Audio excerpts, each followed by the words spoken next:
question is, are you ready? Let me talk to you. I will give you a show like you have never, ever seen before. Why? Because I can. What do you guys want to talk about? I am that damn good. I am the B-E-S-T. And the color red in a world full of black and white. I am the eater of worlds. Yeah, if you're some man,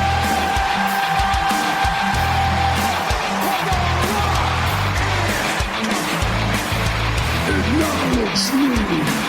The champ is here.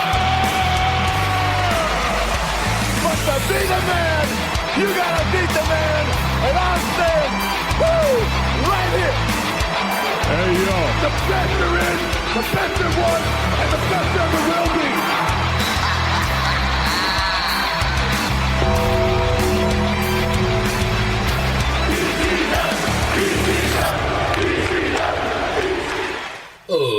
Ladies and gentlemen, boys and girls, children of all ages, welcome back to another episode of PCW Podcast Championship Wrestling. I am your host, Wayne, also known as SemiDryChicken, and man, we are 9 days away. As I sit in this chair, we are 9 days and a handful of hours away from Wrestlemania 40 in Philadelphia. And you know what? We're going to bring you the predictions episode a little bit earlier than we normally do because we're going to be traveling. Not me. Most of us will be traveling. So we're going to be leaving earlier in the week next week. And you know what? I figured let's not try to overwhelm people with another episode of PCW. I mean, this is the most episodes we've cranked out in a month. We've been doing just back-to-back. I'm liking the open mics we have, and down the road, if anybody just is itching to let's just talk about wrestling, we're gonna do another open mic. I'm kind of liking that, and they're short too. I know Andrea likes that. Me being able to not be in here for 3.5+ hours talking about wrestling. Instead, it's only an hour and a half, hour and 45 minutes. And you know what? I think sometimes when you get the new episode of PCW, it's nice to have a long episode to stretch out to our next one, but it's also nice to have a handful of a couple small ones. But with that said, let's bring out the commentary team with here we go.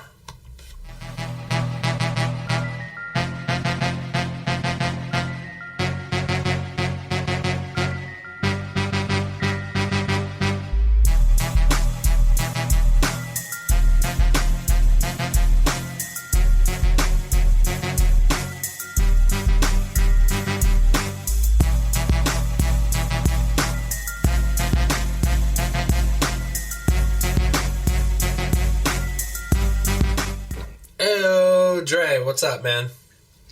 Yo, what it do, PCW crew? Back again so soon. Dude, absolutely. And we are into the single fucking digits. Like, yeah. It's coming, dude. How long ago was it that we got those tickets? What was it, August? A long time ago. A long time ago. That's what it feels like. It feels like a long time ago. And there are some tickets left for sale. I think what I heard last was over 2,000, which, that seems like a lot, but we're having already 60,000 plus people already going to be there. That tickets have been sold per night. I heard it's... You want to know how much those tickets are going for? And you know what? Speaking of ticket prices, me and Doyle were looking at ticket prices, and let's bring in Mr. Wrestlemania here.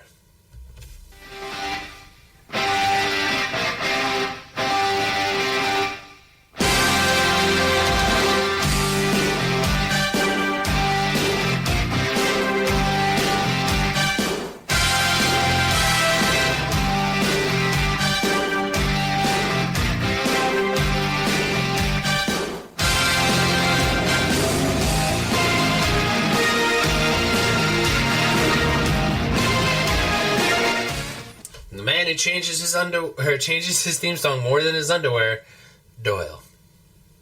Whoa, hey, whoa. I'll talk about my underwear. It's me. It's a Doyle, and it's March 28th, 3/28, and it's, of course, the day we celebrate the greatest quarterback in NFL history and the greatest coach in NFL history, orchestrating the greatest comeback in Super Bowl history. But we're not here to talk about that. We're here to talk about Wrestlemania, the granddaddy of them all. Yeah, we're live now. Joe Montana and Bill Walsh were born in March. That's not what I was going for. Oh man! Hey, did you guys know that there is websites out there that make AI voiceover work done by JR himself? So, Given what AI is now, that doesn't surprise me in the least bit. dude, Dwayne, listener of the show, me and him were hanging out in my office, and we were listening to JR just do riff of like Cody Rhodes theme music and a bunch of other wrestlers theme music, and I was dying. Some of it's just so good, and you can pay them a small fee and they'll do your entire, like, you know, whatever you send them. I was just like, man, what if I like sent them like our theme music, all those sound bites? It would be just JR saying them all, you know. But That's weird. yeah, That's a lawsuit waiting to happen. right? All these AI voice works. Let's put those people on Fiverr out of work. You know. What else I want to bring up to you guys today? It made me it'll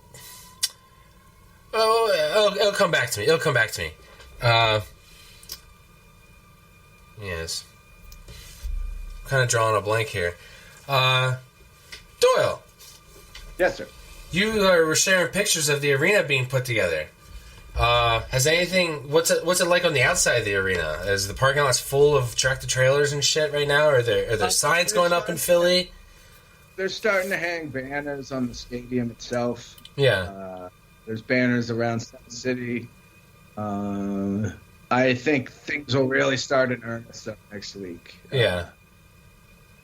But yeah, it's definitely starting. There's a place on Market Street. I think it's like 10th or 11th. Yeah. Where they have these big LED billboards, and it's Wrestlemania now, and yeah, it's happening. It's happening.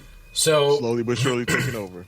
as of now, and you know, like, obviously this can change, and it has. We've been keeping our eye on it. But looking at the weather, as of now, we're looking like Saturday and Sunday. We're looking at high of 61, high of 64, kind of cloudy, no rain, so that's a positive.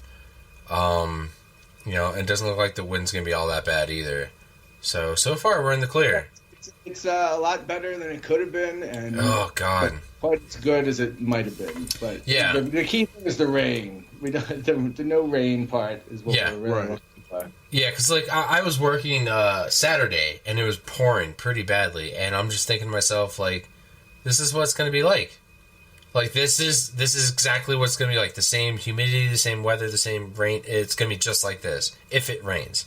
Like, this is how miserable I'm going to fucking be.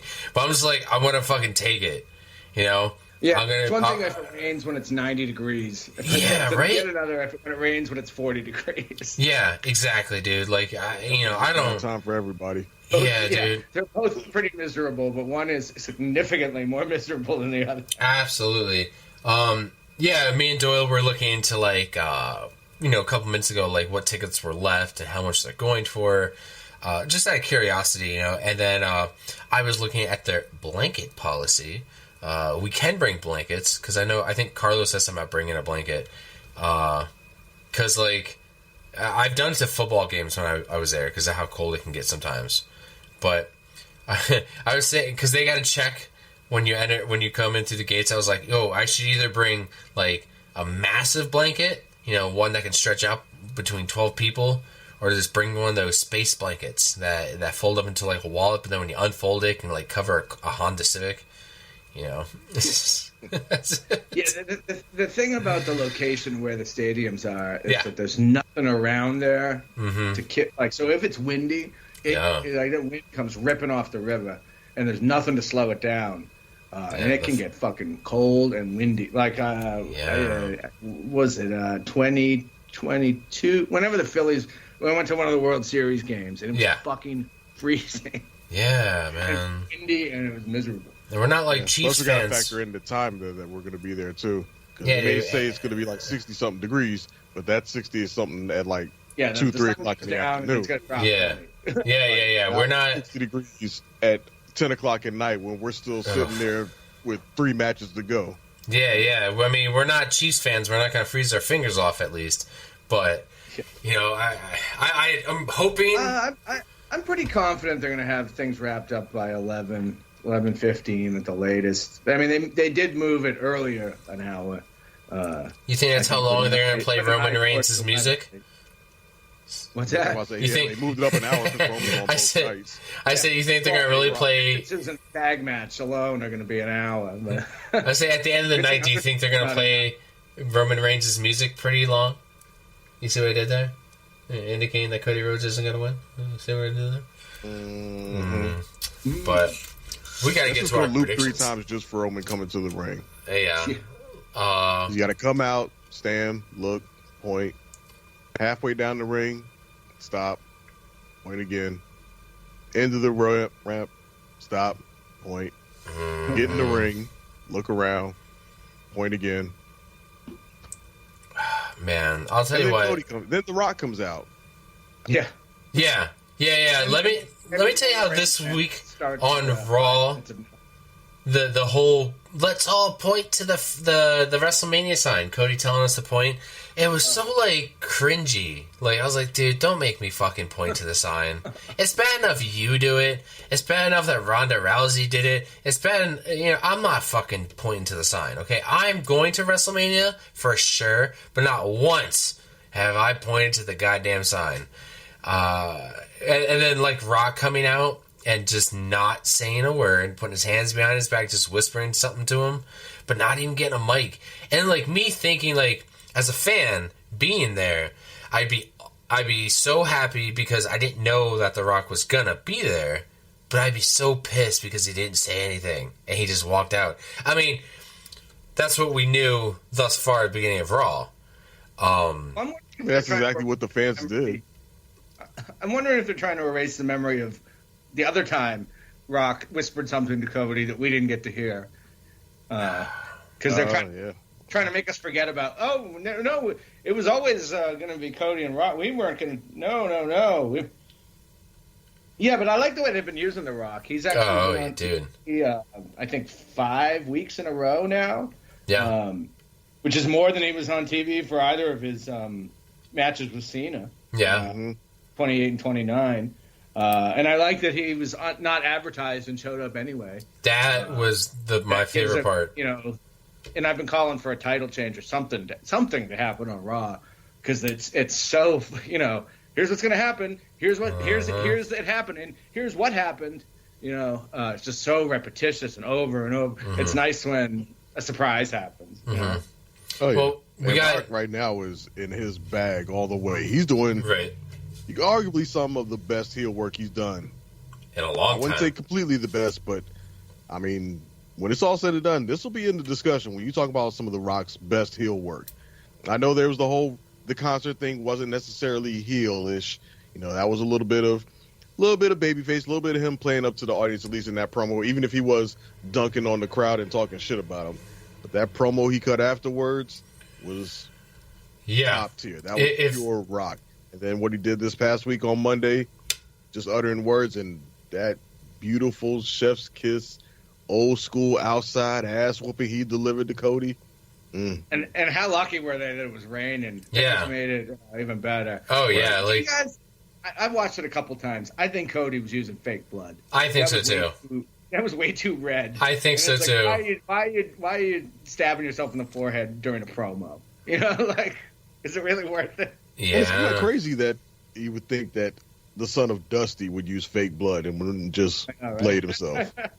Do you really want to blade yourself a couple days before Mania? Like, if you're going to blade yourself, wouldn't you want to do it at Mania? Like, why would I want to cut my face up before having to show it off to millions of people on TV? I don't know. That's just me. Like, why would I want to chop my face up right now? I think that was a good use of blood. Yeah. Oh, yeah, for sure. When it's used sparingly and it forwards the story a little bit, that's when it's good. When you got John Moxley there on the other channel doing it every fucking week. Yeah, it's all me. Dude, Exactly. Absolutely. It's like every time I see him wrestle, I guarantee blood.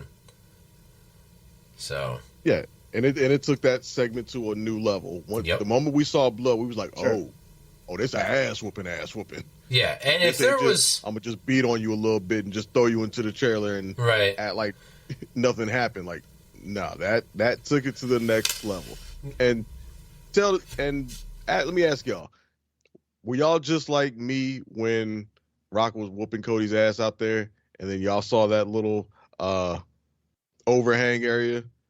Were y'all also sitting there thinking to yourselves, throw him over, throw Cody off this bitch, dude? 100%. He going over the edge. 100%, dude. I was like, if there was a shadow of a doubt of people thinking that The Rock is going to turn at WrestleMania and this is all just a big act, like, no, this right here cemented, like, he is full on heel. Like, there is no, oh, I'm going to turn on Roman and, like, I'm going to shake your hand at the end of the night. Like, I don't think so, man. Like, this is full blown Rock. Like you said, Dre, he gave him an old school ass whooping outside in the rain, like some John Wick fucking movie. Like, the rain was perfect, Doyle. You're absolutely right. It was just perfect timing. The lighting was good. They had the right camera cut angles where like the camera was going down and The Rock would pick it back up again. Like, no. Like, focus here. But real quick, guys, I do have the audio of some of the ass whooping at the end. And it is the unedited version because if you were watching on USA Network, a lot of it was bleeped out. And I'll tell you what, that is fucking annoying. It's not even bleeped. It's just, just paused out. It's just, I hate it, dude. I hate it. Yeah. It makes it sometimes unbearable. But, I mean, fuck, like, I could watch Jerry Springer, but that's because they had all the beeps, at least. But yeah, here we go, guys. I'm going to play this for you. Now what? You want to know? Why The Rock is the final boss? Did you think for one single solitary second that The Rock was going to let this piece of trash talk his shit? No, not by a long shot. Because at the end of the day, to all you Cody crybabies, to him, to Mama Rose, and to everybody, at the end of the day, it didn't have to be like this. But it is like this now because of him. Of Cody Rhodes. He stuck his nose in The Rock's business. Oh, and the prophecy has come true. Look at this. Look at you. Oh, look at you. Look at you. Mama Rose. Mama Rose.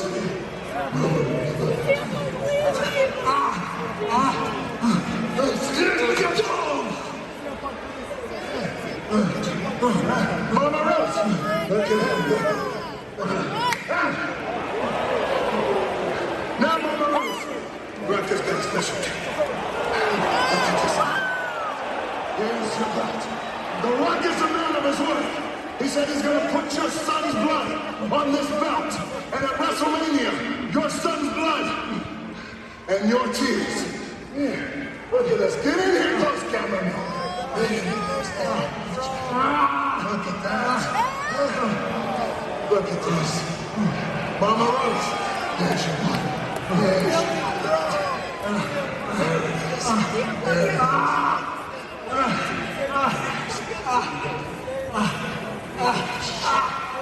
Excuse me.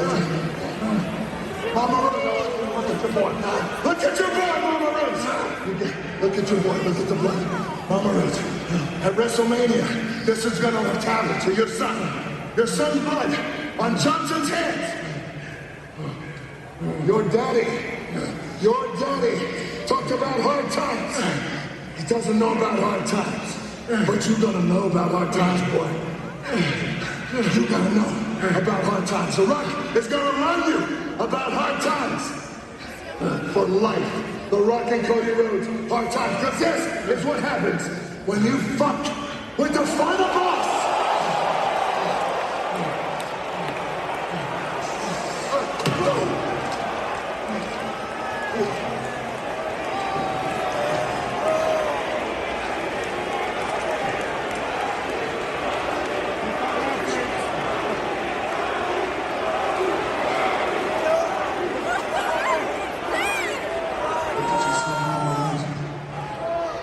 It didn't have to be this way, but now, this is the only way. Look at your son.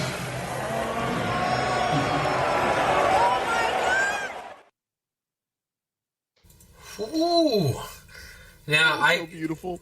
It is, and that audio I got, it was from people recording inside, so you're getting like the reaction of the people in the arena, like you know, when he's saying you fucked with the final boss. It's like, oh my god, oh, it's fantastic, fucking tastic. That's a shirt waiting to happen. Oh, dude.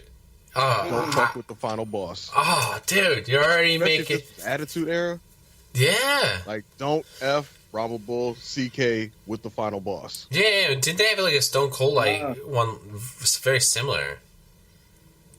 Somebody had fuck fear. Yeah, maybe. Yeah. Yeah, Stone Cold F Skull CK Fear. Yeah. Oh, dude, that was a fucking, that was pretty badass. I really enjoyed it. Yeah. Four Horsemen broke Dusty's leg.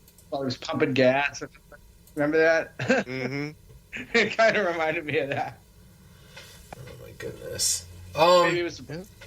Yeah, you know what though? Like outside ass whoopings, you just don't get them no more. Not that bullshit they tried with freaking AJ Styles and LA Knight. Not that scripted bullshit.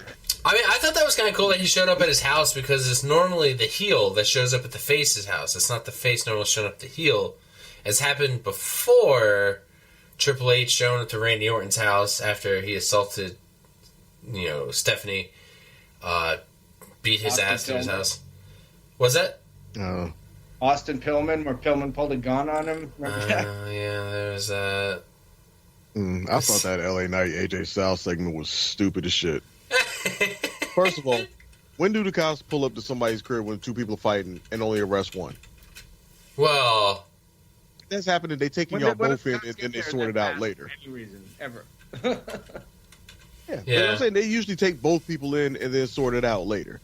They don't sit there and be like, "Oh, clearly he's the villain. Let's take him." Yeah. You sir, go back Clearly. into your abode. The only thing I really liked about it was that we got like the cop's body cam footage. I did and like that. inside the cop car. That was kind of like a new twist on something we've seen several times before, you know. So from that aspect, I thought it was okay. Right. Also, why does AJ Styles have Christmas wreath still up in March? I want Dude, Also, I don't know too good many fun. white people's houses you can pull up on in Georgia and not get a gun pulled on you, but yeah, just saying. Yeah, I thought Raw was pretty good this week. You know, with CM Punk there in his hometown, he had an interaction with Seth Rollins and Drew McIntyre, and just the banter. I have the clip of just the banter of Drew McIntyre and CM Punk, because to me that was the best part of the whole promo. It kind of feels like Seth is kind of like lost in the weeds here. I understand the man's the world heavyweight champion. He's going against Drew McIntyre, but it just doesn't seem... No, you're absolutely right about that. Seth has been getting outshined by everybody right. he's encountered. He's getting for like the shaft. pretty much this entire WrestleMania season. Yeah. He's being outshined by The Rock, by Cody. Yep. That Cody's a main. Cody's the challenger and he's more outshined than the champion. By Roman, getting outshined by Drew and CM Punk. Like he's just And he's the champion. He's just the guy with the belt that people sing along with right now. Yeah, and the guy that we know that might not have the belt at the end of the Mania. Like I said, like hit the promo on Monday, like Punk and Drew McIntyre is what caught my eye. That promo, that I'm gonna play it, but I'm gonna play it. We can talk over it because we're gonna probably hit some points here. I'm gonna lower the volume just a wee bit. If the volume's too loud, let me know. You guys hear good? Turn off this stupid song.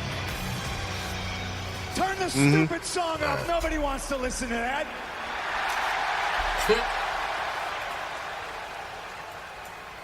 I ain't medically clear, but I'm not looking to have a wrestling match. Why don't you get your bitch ass in here?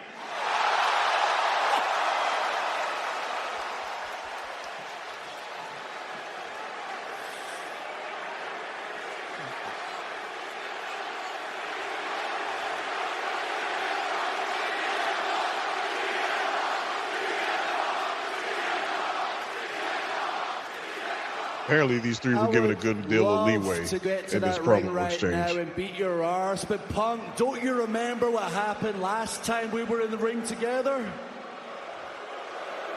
I stomped that stupid little arm of yours because you deserved it, and I told you I prayed for this, and it happened. Hey, are you a Scottish psychopath in a kilt? Or are you an internet troll in a skirt? Let's find out. This is 2024. You want to get canceled for talk like that? Great line. Yeah, great comeback. Perfect. I could have prayed for this.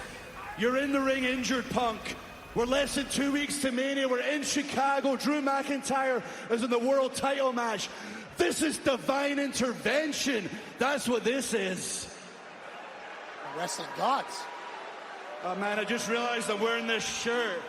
What bad manners. You know, on the back it says #1 in the checklist, injure CM Drew Punk. McIntyre, I ain't never had to put another man's name on a t-shirt to sell it. Oh, we got another shirt. 2 shirt giving. And they determined that was a lie. Struggled to get out of that thing with my biceps, something you've probably never had an issue with. You want to know the most ironic thing about you, Punk? The straight edge thing. What the? You never drink, you never do drugs, yet you spend all your time in rehab. Another great one. Drew was fucking firing on all cylinders. Now, I can see in your eyes you don't like me too much and you think I hate you like Seth Rollins. And maybe at one time I hated you, and maybe there's issues that need resolved, but no, as of right now, I don't hate you, Punk. You complete me. Man, just boo this man. No, hear me out. Yeah, you tell him who you paid to see. Hear me out. When I'm in the gym and I can't get that last rep, and I'm using That's what you weights say when you ain't got no couldn't even comeback. have imagined in your prime, I think about you, and the weight goes up. I'm in Elimination Chamber, first man in, 30 minutes in, burst eardrum, equilibrium off, can't possibly win that thing. I think about CM Punk, and I get the job done. You're my muse, man. I can't hear a word you're saying. Why don't you come into this ring and speak into my good ear? Come on, you coward! I would love to get in that ring, but I know what the people of Chicago are like. You probably have a weapon in there, and you'll try and take me out before WrestleMania. What the hell? I don't have any idea. Yeah, do not shoot up my kilt, you perv. Listen, Punk, please. I know you want to be at WrestleMania bad. Real bad. You don't have to sneak in. I want you there. I want you to have a front row seat at WrestleMania because you honestly believe No, you sit can with be in that us. position, but you shouldn't, and everybody's finally starting to realize what I've known all along, that Drew McIntyre has always been the chosen one. Chosen one. Who chose you? Who? What was his name? No, you can't say it. You got the balls to say you're the chosen one? Tell me what paragon of good virtue chose you. It wasn't the people in Chicago. Wasn't the people in San Antonio when we went off the air on Monday Night Raw and they were saying, CM Punk?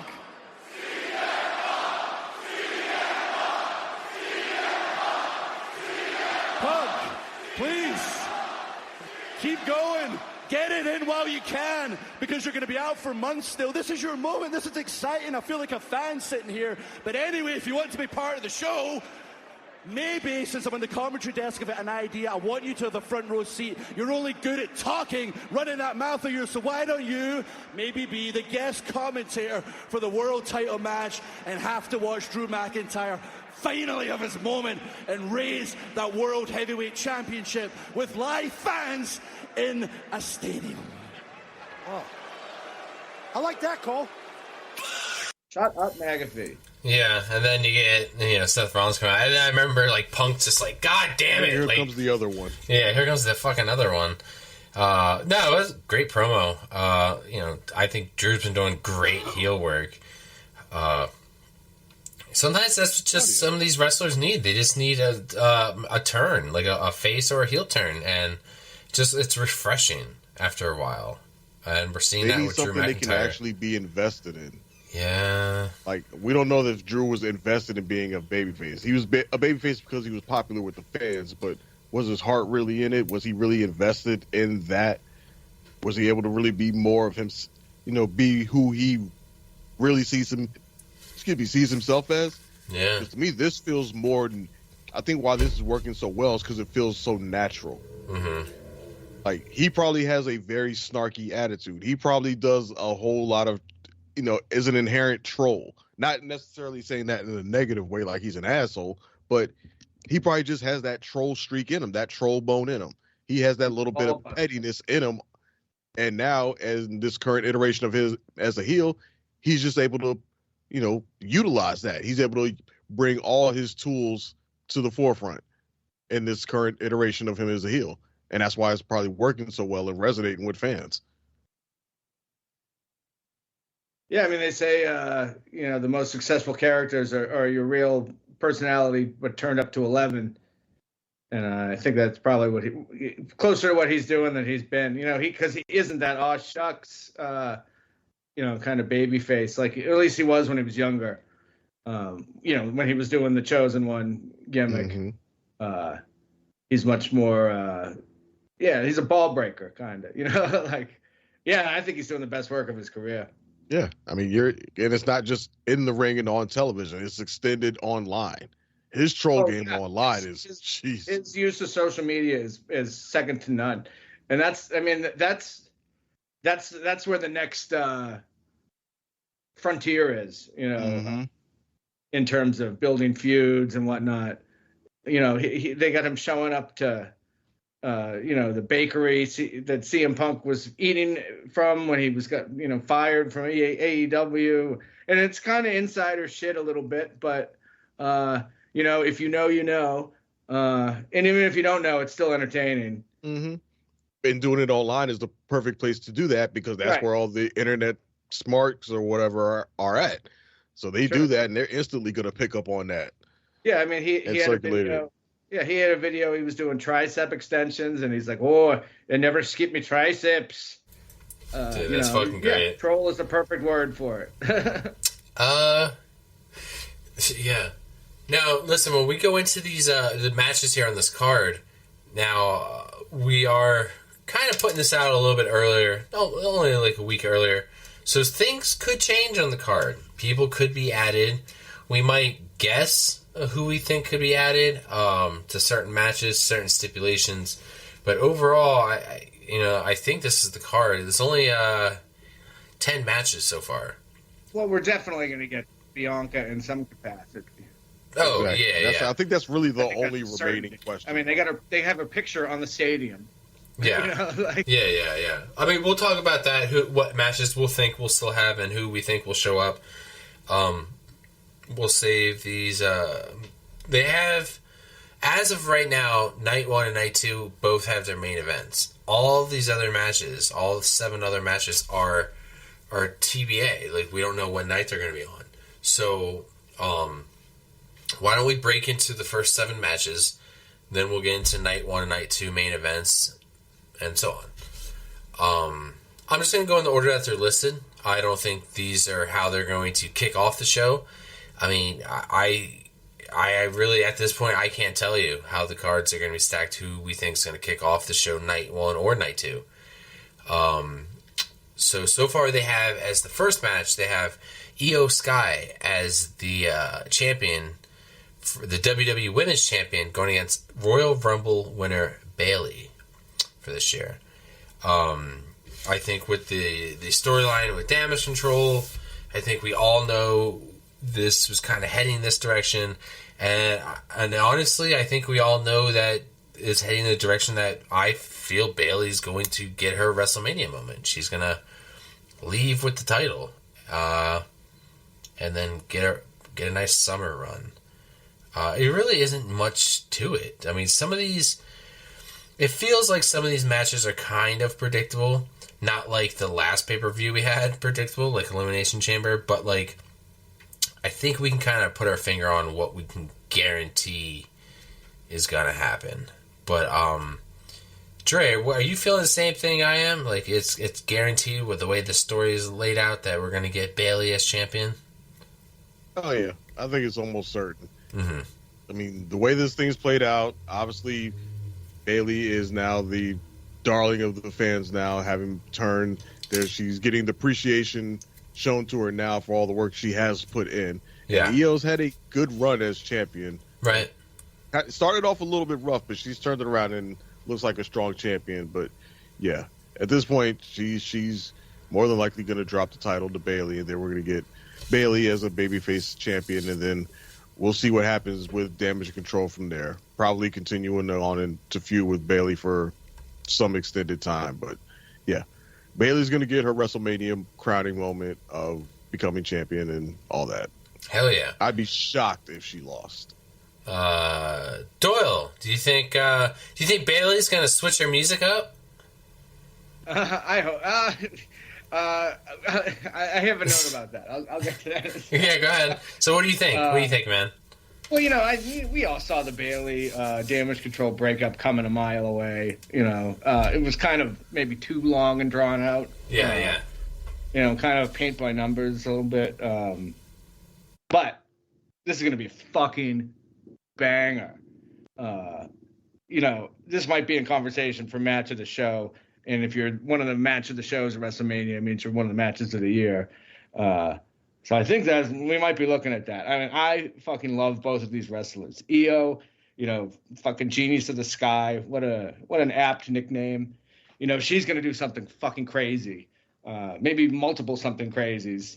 But, you know, her reign, yeah, it started kind of rough. It got great in the middle, and now I kind of feel like she's just been treading water until Mania and the Bayley match the last couple weeks. But I mean, fuck, what else do you want to say about Bayley? You know, she was the last of the 4 horsewomen of NXT to get called up to the main roster. You know, but since then, first woman to win the Triple Crown and the Grand Slam. You know, she won Money in the Bank. She's the first woman to defend a title, a WWE title in Saudi Arabia. You know, she won the Royal Rumble, obviously, set a new record for the longest amount of time in the Rumble. And, you know, would you believe that this woman has never had a singles match at WrestleMania? I know, that's a hard fact to believe. It's crazy, right? Yeah, it really is. And, yeah. And like I was, Bayley, get ready, because your WrestleMania moment is coming, because she is going over. You know, that's really the only logical conclusion here. You know, Bayley is now full-on babyface again. Mm-hmm. And even, you know, even if she might not be a hugger anymore, I want to see some giant fucking inflatable men. if it's not if it's during the celebration, whatever. Because it's fucking WrestleMania, man. WrestleMania XL. You know, so, you know, go big or go home. Yeah. Really, the only question in my mind is how does Bayley overcome the Damage Control factor? And I'm sure we'll discuss that, you know, when we talk about possible I guess we kind of already did. Possible matches. I think we're all expecting some kind of Bianca Naomi versus the Kabuki Warriors match, or maybe Jade and Dakota get thrown in there. But I'm going to assume this match will be attached to that match somehow. I think we're looking for the Kabuki Warriors. If they lose their titles before this match, maybe they'll be extra vigilant to help Io keep her title. I don't know. Naomi looks like she's down to help Bayley, but Bianca does not. So maybe there might be a will Bianca help or won't she kind of drama to this. I think ultimately she will. But babyface Bayley will be your new champion, I'm pretty sure. And maybe a heel turn for Bianca that we've all been we've seen glints of it before. Maybe this is it again. I would love to see it. But we'll see what happens with that. But I think we're going to see Bayley. All right. The next women's match they have the Women's World Championship match. That is champion Rhea Ripley versus Becky Lynch. The man. Now, this one's a hard one for me because I know Rhea has been on a tear, right? She's been on a tear ever since she's been champion. And granted, there's times where she's not defending it, but when she does, she wrecks havoc. And she's been putting on great fucking matches. She's great on the mic. She's one of the most over women on the roster. And, it's kind of hard to I don't know, like you're going in the ring with Becky Lynch. And to be like somebody who I could I could definitely see her beating Becky. That's hard. But then again, Nia beat Becky clean the other week. That was hard to believe as well. But I don't know. I kind of at this point I don't think they should add anybody to this match. But I heard of them saying, "Oh, they could totally add Liv Morgan," or we talked about, what if they add Nia Jax? Because Nia Jax kind of has beef with both of these women right recently, too. But I'd be fine. This is I'd be totally fine if they don't touch this and they just leave it one-on-one. If Rhea retains this, then that's a huge fucking win for her. I mean, last year it was Charlotte, and this year beating Becky, that's a huge win for her. I doubt it. I think it's time for her to, maybe take some time off as champion, maybe do something else. I don't know. I don't know where she goes from here if she loses the title. But then again, where does Becky go? Does Becky really necessarily need the title right now? I always thought she was a big enough star that I didn't feel like she always needed the title, because when the man came around, I mean, it was the man. It wasn't the champion all the time. The man's the one that's doing the ass whooping most of the time, not the champion. So I kind of like Becky's chase for the title most of the time. But I see them putting the strap on Becky and Becky getting a WrestleMania moment here, and I see Rhea getting pretty damn close. But I see Becky walking out as champ. Dre, what are you thinking? Opposite of me? Do you think this is where Rhea retains over Becky and just another notch in her belt? Yeah, Becky's not winning this match. I don't see it. Oh, okay. on the subject of them possibly adding any other on the subject of them adding possibly any other women to this match, that's not happening either. I think this has gone pretty much the way I said in the last episode. Becky needed to when we were talking about the last woman standing match between Becky Lynch and Nia Jax. Mm-hmm. Becky got the clean win on that match because she needed to finally put Nia Jax behind her to turn her focus towards Rhea Ripley, and that's pretty much what happened. And based on the brawl that we saw between the two this past Monday, that pretty much solidified that this is going to be a one-on-one match. Mm-hmm. There's going to be no Liv, no Nia, nothing. It's Becky, Rhea, one-on-one, and Rhea, I think, is going to go over. I think Becky Lynch is going to as we said, Becky Lynch doesn't need the win to boost her any further. She's already pretty much arguably the number 1 or number 2 woman on the roster right now. And that's factoring active and injured women on WWE's roster. Becky Lynch is number 1 or number 2. And that's not going to change with her losing a match at WrestleMania. But it will give Rhea Ripley a boost winning a match like that on a big stage and then back-to-back years. That gives her something to compare alongside of Bianca Belair, of having both won the title at WrestleMania and defended, and back-to-back wins of that caliber. Plus, there's still the factor of Becky Lynch's contract situation. I think she recently stated in an interview that she has, I think, less than 2 months remaining on her contract. Yeah, I heard that too. 2 months. Yeah, there hasn't been any news of her having signed a new contract. I believe Seth is in the same position. I know we haven't talked about the world title match yet, but my guess is that she loses to Rhea, and then I think she goes away for a while, if I'm being honest. No, I can see her taking a break. Not at any risk of leaving WWE, because even, like I said, even with them, even if they haven't signed new contracts yet, I have zero thought of them leaving WWE for any other promotion. I just don't see that. Anything would be a downgrade. I don't care how much money Tony Khan or Japan or anybody throws at them. It would still be a downgrade compared to where they currently are, their current standing in the WWE. But I could see them taking a bit of a time off and not being under contract. That way they're just free to do the family thing for a while. Heal up from let some old injuries heal up. Be a mom for a while. Just do the family thing. Take a bit of a break. Mm-hmm. And then when they're ready to come back, they come back. Yeah, I like that idea. Yeah. Doyle, what do you think? You think the same thing? Or, because we're kind of split here, you going to break the tie? Well, I'll keep you in suspense a little. I think Nia Jax is going to win. Sorry, go ahead. I mean, this is a match we saw coming a mile away, right? They tried to play some lip service to Rhea Bailey, but I mean, did anyone think that was actually going to happen? We knew it was going to be Rhea Becky. They even had Becky facing off with Rhea at that press conference they did in Vegas there before Becky won the Elimination Chamber. So just throw out any intrigue that match may have had, right?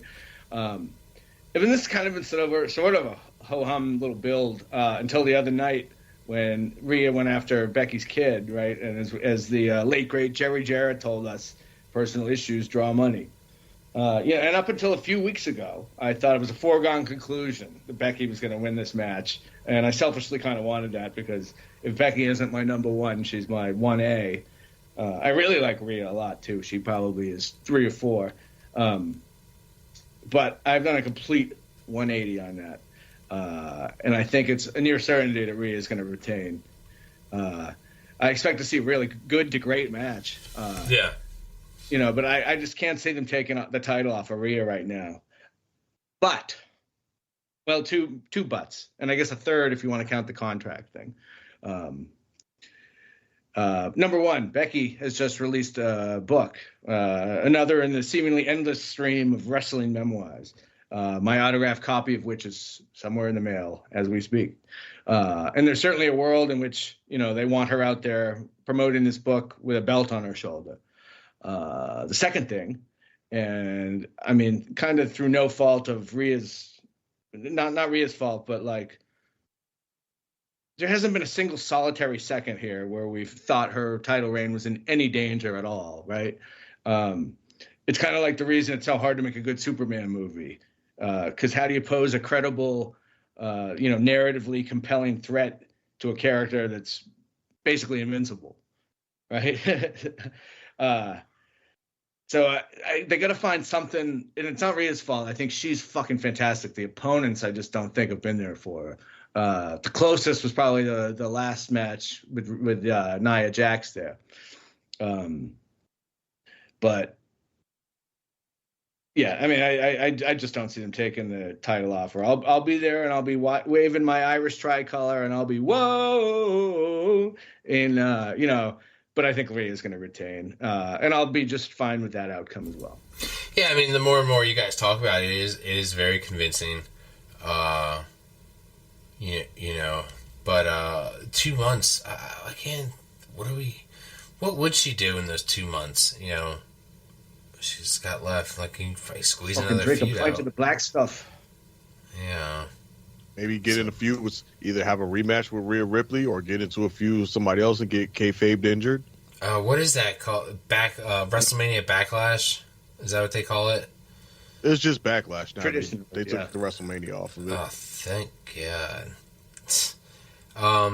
Cool. So the only question to me that's really, yeah. like I said, I think both of these matches, the outcomes, at least in my opinion, are pretty, foregone. But the only interest I would say interest, but the one thing that's questionable to me that's interesting is which match is Saturday and which one is Sunday. Mm-hmm.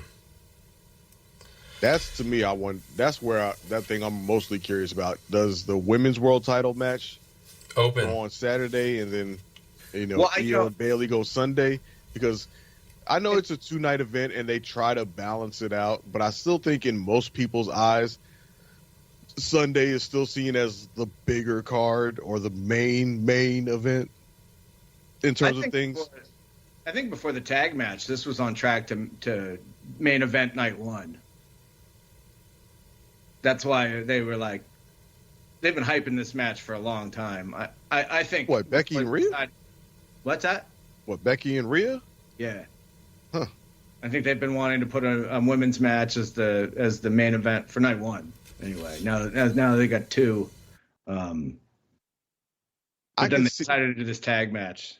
So I could see that, and I could say, I would amend your statement and say before or after CM Punk got injured. Then yeah, I could. Then if they were penciling this one in to possibly be in before they went the tag match route, then sure. I think there may have been a small window, but prior to that, I still think that from the moment Punk came back, I think Seth and Punk was penciled in for the main event of night 1. That's a fair point. And then, once his tricep, once he got injured, then I could see them maybe pivoting. Like, okay, maybe we do Becky versus Rhea night 1, and then Rock's like, hold on, wait a minute. Yeah, we'll have to wait till 15 years when CM Punk's doing his podcast, and he's like, you know what the plan was? Right. He's like, yeah, we'll hear it eventually, right? Yeah, we'll find out. Well, we'll hear it all. We hear all. I mean, we've learned over the past couple weeks what we've been learning about certain people. Those rotten bastards!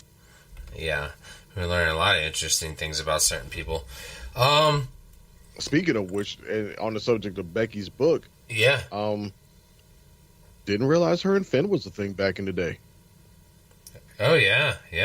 And apparently, Seth may have been the edge to Finn's Matt Hardy. Really?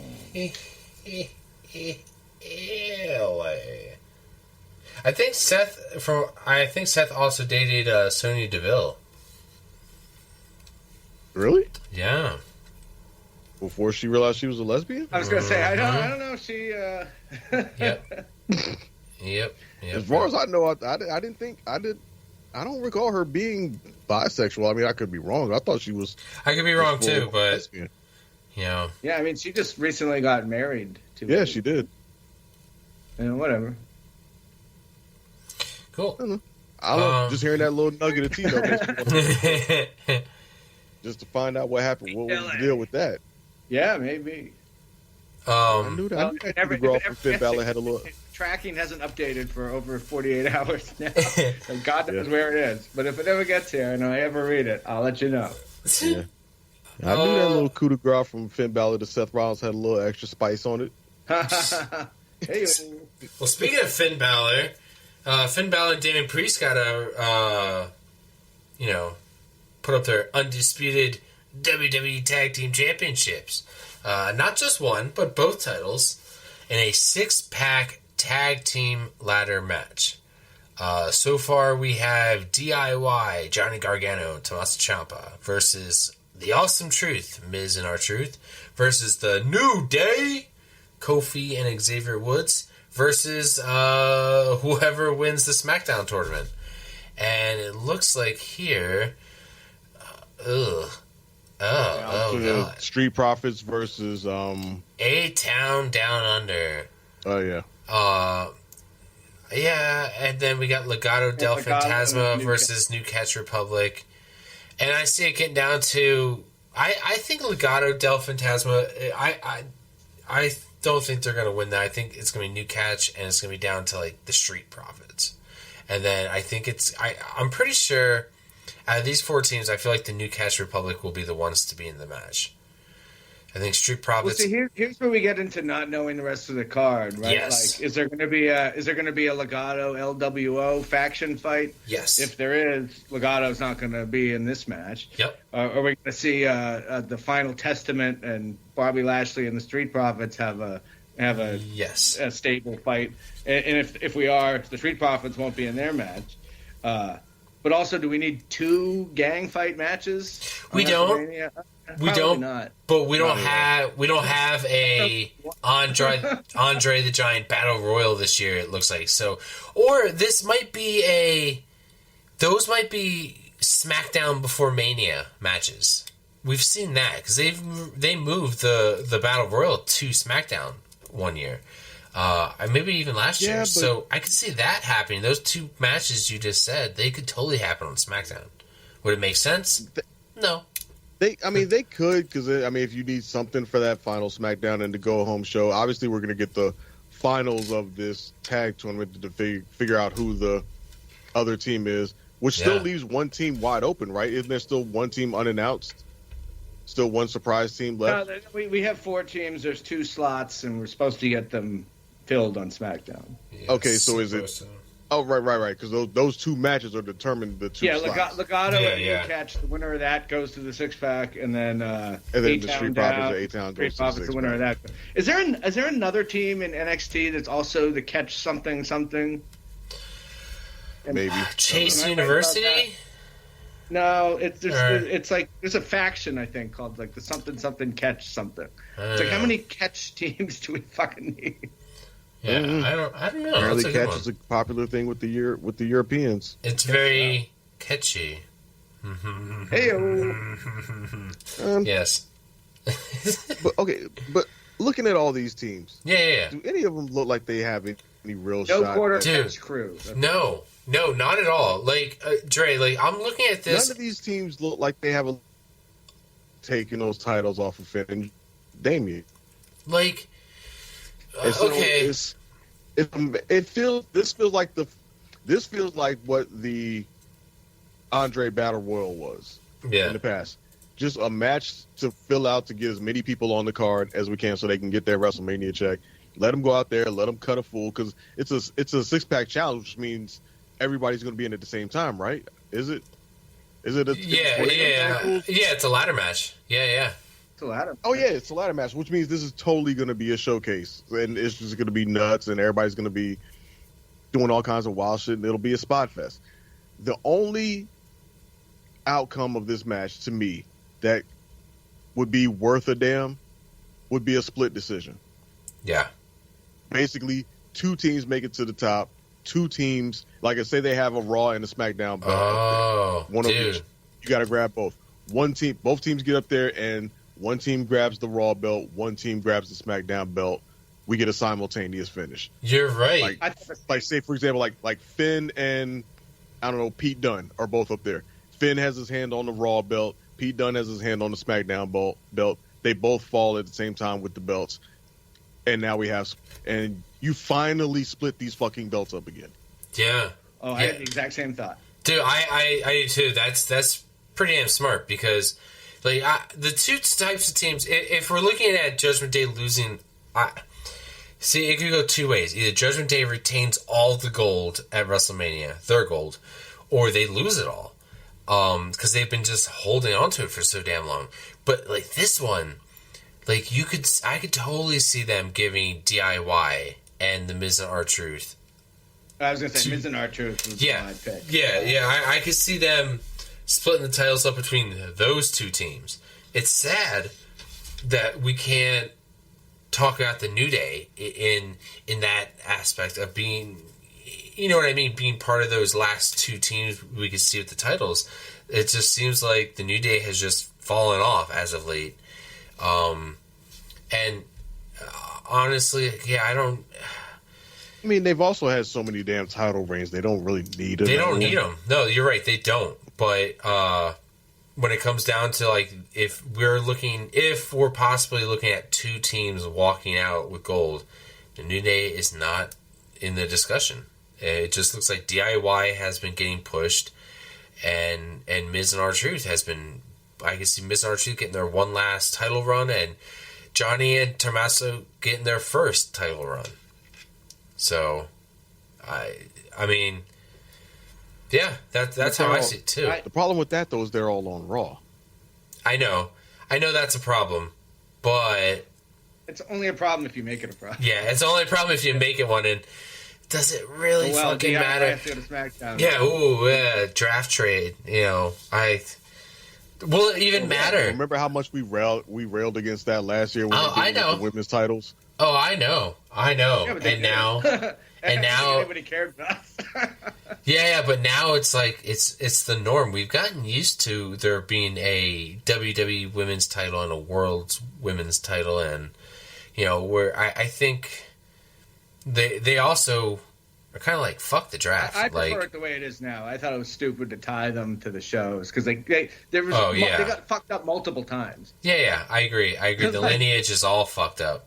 It's all fucked up. Stop calling them that. You can do whatever you want with them. Yeah. I like this. I like this match to open. So then, what would you call them now? World Tag Team Title number 1 and World Tag Team Title number 2? Well, no. I think just the way they were before, they were labeled as Raw and SmackDown titles. There was the World Tag Team titles and then the WWE Tag Team titles. Yeah, right. That's how it was back in the day. I like this match to start one of the nights. Well, sure, that works if you make a new belt. I can see that, but if that's the case, you got to make new belts. Oh, dude, absolutely! I fucking hate these belts. Because right now, if you don't keep them red and blue, everybody's gonna say Raw and SmackDown. I hate those belts. They're right up there for me with the 24/7 title. Like, really, I actually don't have any problem with these tag team titles. What? Yeah, they look like they're not as good. Granted, they're not as good as the old school ones, but yeah, dude. I don't know. To me, at least they're unique. They look like pennies. Well, that was the last when they set. were copper. Yeah, when they were copper, they look like pennies. Now they just look like silver coins with blue and red straps. I don't know. I just was never a fan of the design. Yeah, I mean, I wouldn't be opposed with them going back to gold because, I mean, that's kind of a staple of titles. But I don't know. I've never had an issue with the tag team, with these iterations, because I always thought they were at least unique. Mm-hmm. And the two twin gladiator heads, I don't know, to me, I was okay with it. Yeah, it was just weird. Yeah, I think this is going to be fun, though. It's going to be a fucking car crash wrapped in a train wreck. Yeah, Doyle, who do you think's going to come out as winner in this match? Oh, I don't know. I mean, it's hard to say when you don't know who a third of the participants are. But, I mean, yeah, I absolutely love it. I think Awesome Truth is going to win at least one of the titles, if not both. But, yeah, I had the same thought. What a great way to finally split these stupid fucking belts up. Dude. But, I mean, I think it is worth noting a lot of, and I've said it before and I will continue, you'll hear this as a recurring theme from me, that all matches are attached to other matches, and this one has to be attached to every other match that involves a male championship anyway, because of Damian Priest. The will he, won't he is always, whenever he's around, is always a question. Yeah. Worth noting, he's at 267 days with the briefcase. The longest holder of the briefcase ever was Edge, the first briefcase winner, who held it for 280 days in 2005. Yeah, can you imagine? Like, that was so cool that they back then they let Edge hold it that long. You know, especially being like one of the first people to hold it. I guess just the mystery and the suspense of, it could happen at any moment. We hadn't seen it fucking a million times. Yeah, I mean, now we've seen it like a million times, but when it happened, nobody saw it coming. But Dre, I mean, do you have anything else you wanna say about this tag team match? I mean, as of right now, not really. This was, like Doyle said, it's kind of hard to predict when you still don't know who all the participants are. And I'm still of the mindset that the best outcome would be a split finish. Yeah. I think anything short of that is going to be rather disappointing. Yeah, dude, I absolutely agree. If it doesn't happen that way, we're going to be like, what the fuck? How dare you end this on a normal fashion?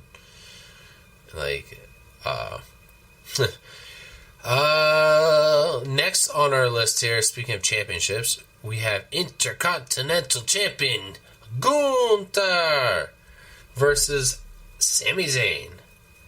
For now, I say for now. It's just like this seems like if there was a match on this card, this might be one that they would shoehorn another opponent in, and we all know, or we all think, or we all want Chad Gable.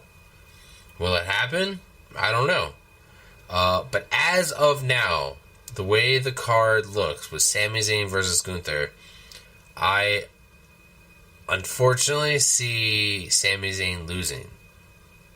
I know Gunther's reign is already beyond. It's already broken and shattered and set the bar for new records. And it's like, it could really just end at any moment. But I mean, originally we were going to get Gunther versus Brock Lesnar. So it feels like Sami Zayn is just a placeholder. Like, he wasn't meant to be in this position, but yet here he is. You know, maybe we would have gotten him originally in maybe like the United States title picture. Or maybe he would have been involved in something with the bloodline. I don't know. But it just feels like this isn't for Sammy. Like, we're not even like a year and a half removed from like Sammy being like the most over fucking guys in the company. And he's just the wrong guy for the right situation right now. We still like you, Sammy. It's just that we wanted Chad Gable. You know, us wrestling fans have gone through this before, where, you know, there was a year that we wanted Roman Reigns to win the Royal Rumble. You didn't give it to us. I think you gave us Batista that year. And then the next year, you try to give us Roman Reigns.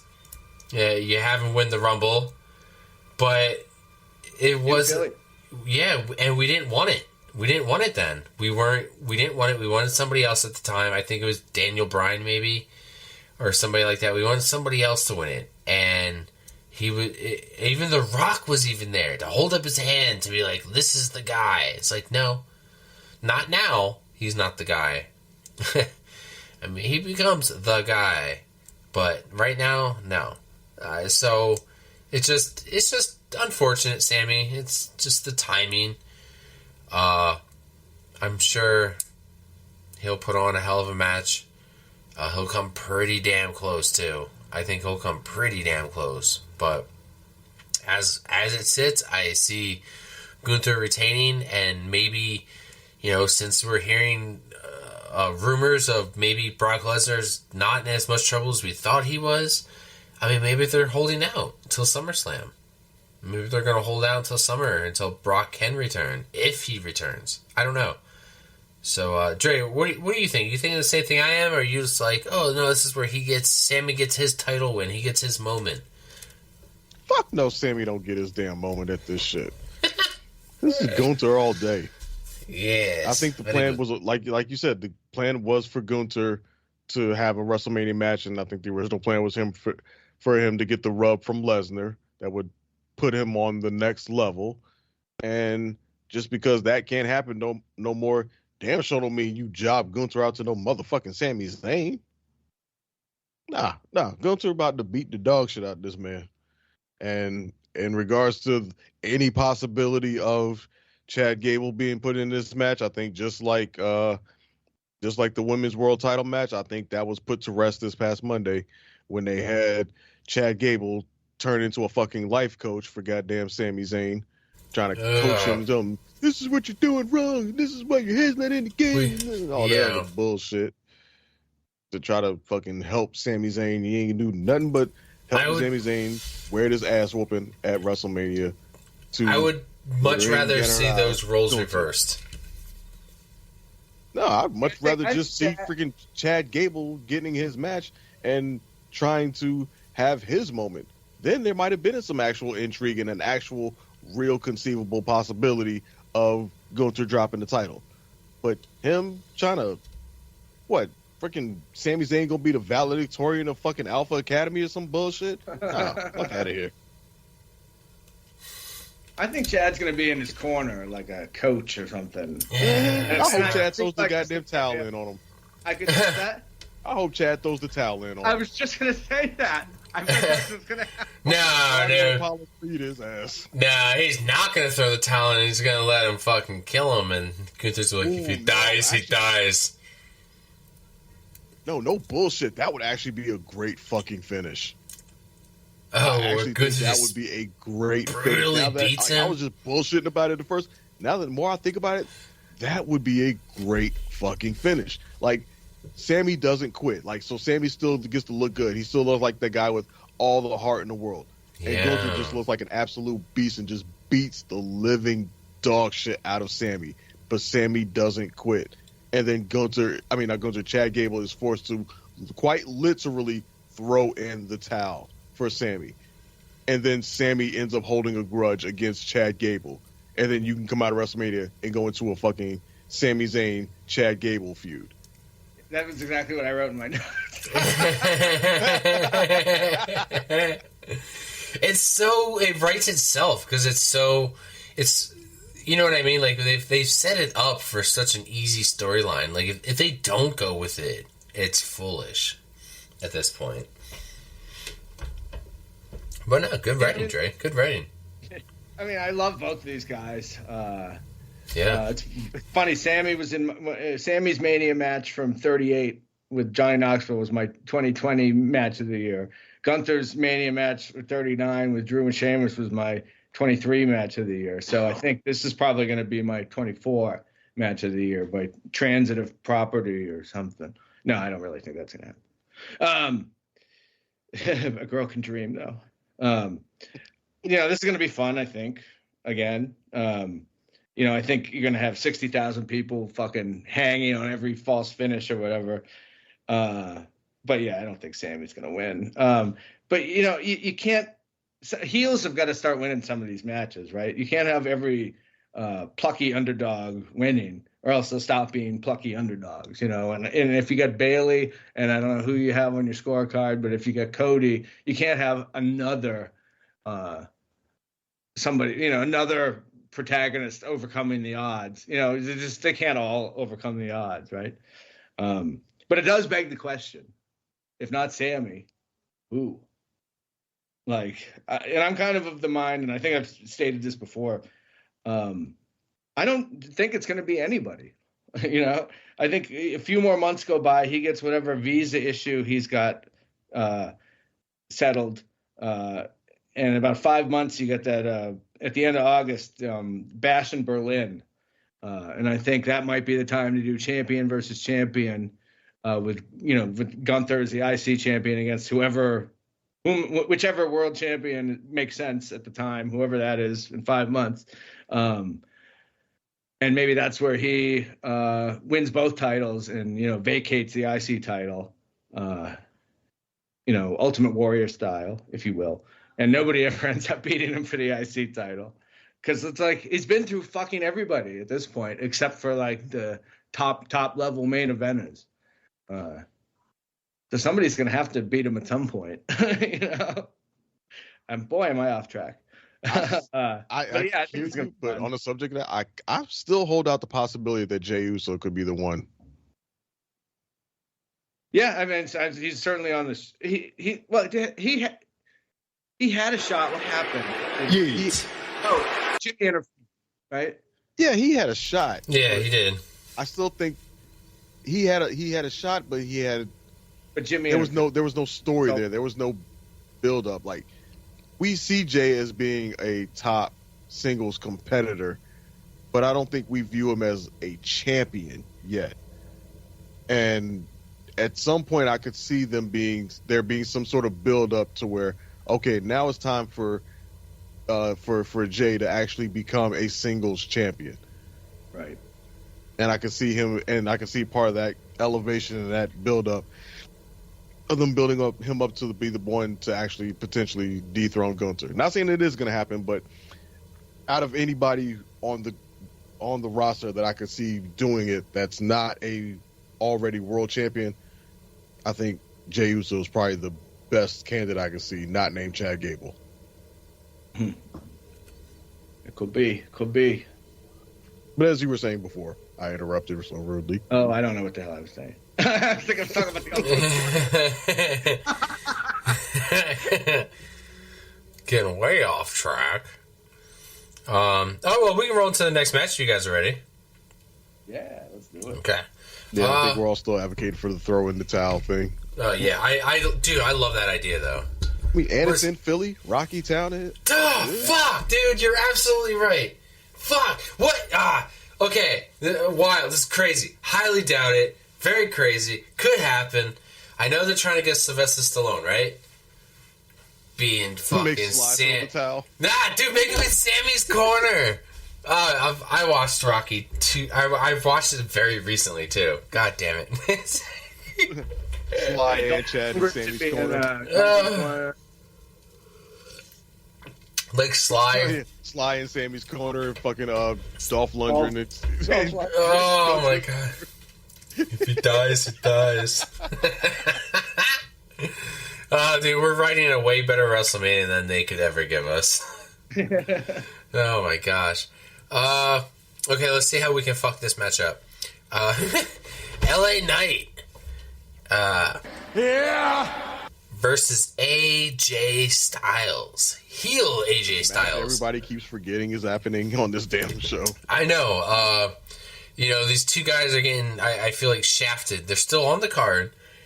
We're still getting a match, but they're positioned on the card. I mean, LA Knight, we were kind of really wanting him to go for the United States title. That's where we thought he was going to end up. All signs kind of were pointing towards that. AJ Styles, he came back from injury. He's buffer than he's ever fucking been, and he's angry. He's an angry son of a bitch. He has beef. It seemed like for no real reason. But yeah, his feud with him and LA Knight, I don't know. It's been kind of, to me, it seems not really last minute because they kind of had this working. It is weak. I guess that's the word I'm looking for because it is kind of weak. We had a little bit of furthering the story at New Elimination Chamber and afterwards, but it's just ever since he came back, he just attacked LA Knight, and it's just like, why? We never really got an answer. That's just how it is. I mean, AJ also left the OC. The OC is just doing their own thing without him. So, with that said, I think LA Knight's going to get the rub here. He's going to get his first WrestleMania win, and it's going to be against a big superstar, and that's AJ Styles. That's a big win for LA Knight. As much as I think AJ Styles needs the win, coming back from his return, I think he needs a pretty good, solid win to keep his head above water. But at the same time, he has that credibility that, like, he could take the L, and he could, give it to LA Knight. LA Knight's even though he's a lot older, seasoned wrestler, but he's still a new wrestler, and his career is very young. So I think he could definitely use this win. I think it'll keep his momentum going. I mean, AJ Styles is a former WWE champion, a former United States, a former tag team champion. So AJ Styles is no fucking slouch. So I also kind of hope they keep AJ Styles as a heel. I like him as a face. He works well either way, but there's some matches I want to see him do down the road here as a heel. So, Dre, who do you think's gonna walk out? LA Knight or AJ Styles? Have this regular singles match. Oh yeah, LA Knight's gonna almost certainly win this match just to give the fans something to cheer about, something to be happy about. You know, in this otherwise meaningless match between a babyface and a heel, let the babyface get the win. Let him have his moment. Let the fans chant "yeah" repeatedly over and over and over again. And yeah, LA Knight's gonna have his moment. And then from here, who knows? I do agree that I think AJ can go back to being a heel and get a decent heel run. But even with that, I still don't know where he goes after this. Like, who's the next person he's angry at for no fucking reason, apparently? It just feels like it's a thing that's just happening. The buildup for this feud has been terrible. Nothing short of fucking terrible. Like I said, it's the match that's on the card that most people are probably forgotten is on the card until they bring it up on the show. Like, hey, don't forget this match is happening too. And you're like, oh yeah. Yeah, LA Knight's going to win. There ain't much more to say. Yeah. Yeah, I just wrote bathroom break on my paper. That part. Yeah. Most of anything I wrote down about this was about the cop segment. We already talked about that. Let's see. You know, historically, I've loved AJ Styles, but man, has he not done shit. You know, we already said it since he returned. And LA Knight is getting stale. I feel like he's kind of peaked, you know, and especially with The Rock around, who LA Knight borrows liberally from, shall we say. Kind of hurts his stock a little bit. He hasn't been on TV very much either. But, you know, having said all that, I think LA Knight might be a guy that benefits greatly from a post-Roman Reigns title, and then the roster shakeup that'll come whenever they do the draft next. So I think it changes scenery and or just a set of opponents for him might do him a world of good, but that's a couple months down the line still. Yeah, I mean, I think LA Knight will pick up the win here, get his WrestleMania moment, and, you know, maybe we can see if there's anything left of that guy that was so fucking over 3 or 4 months ago, and see if he can do anything with it. Yeah, and AJ can afford to lose. They can heat him up relatively easily, I think. But man, has he not done shit since he, I guess he, was he injured? And then he came back. I don't even remember when he came back. He's fucking enormous now. He looks like he put on a good 10, 15 pounds. He must have got those good Triple H vitamins. But, something. I mean, realistically, AJ Styles hasn't done shit in a good while. Yeah, really. no.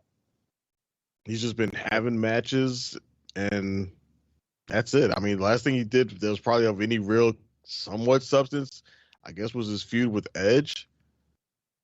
When Edge was like heel for a little while and was just starting the Judgment Day, and they were feuding with AJ Styles, and he finally brought back like the OC, and then after that, it's just been kind of wheel spinning. Yeah, he's been putting in matches because he's AJ Styles. Like, all right, we need big names. All right, put AJ in it, and we all know AJ don't stand a chance of winning shit, but he's in it because he's AJ Styles, and he definitely needed a change up. He definitely needed something to switch up. But man, this doesn't. I don't know. I don't know that this was it. This heel turn was it. Yeah, I remember when he first came back and he was all in black and whatever. I was like, okay, cool. And then nothing. Right, and then he's just swinging on people. It's like, it didn't feel natural. It felt like just out of nowhere and random. Yeah. And then the excuse felt like bullshit. Like, why? Because this guy got popular while you were out, and now you mad? Yeah. And it's just not working. Yeah. You said weak. Yeah, it's a good word to describe it.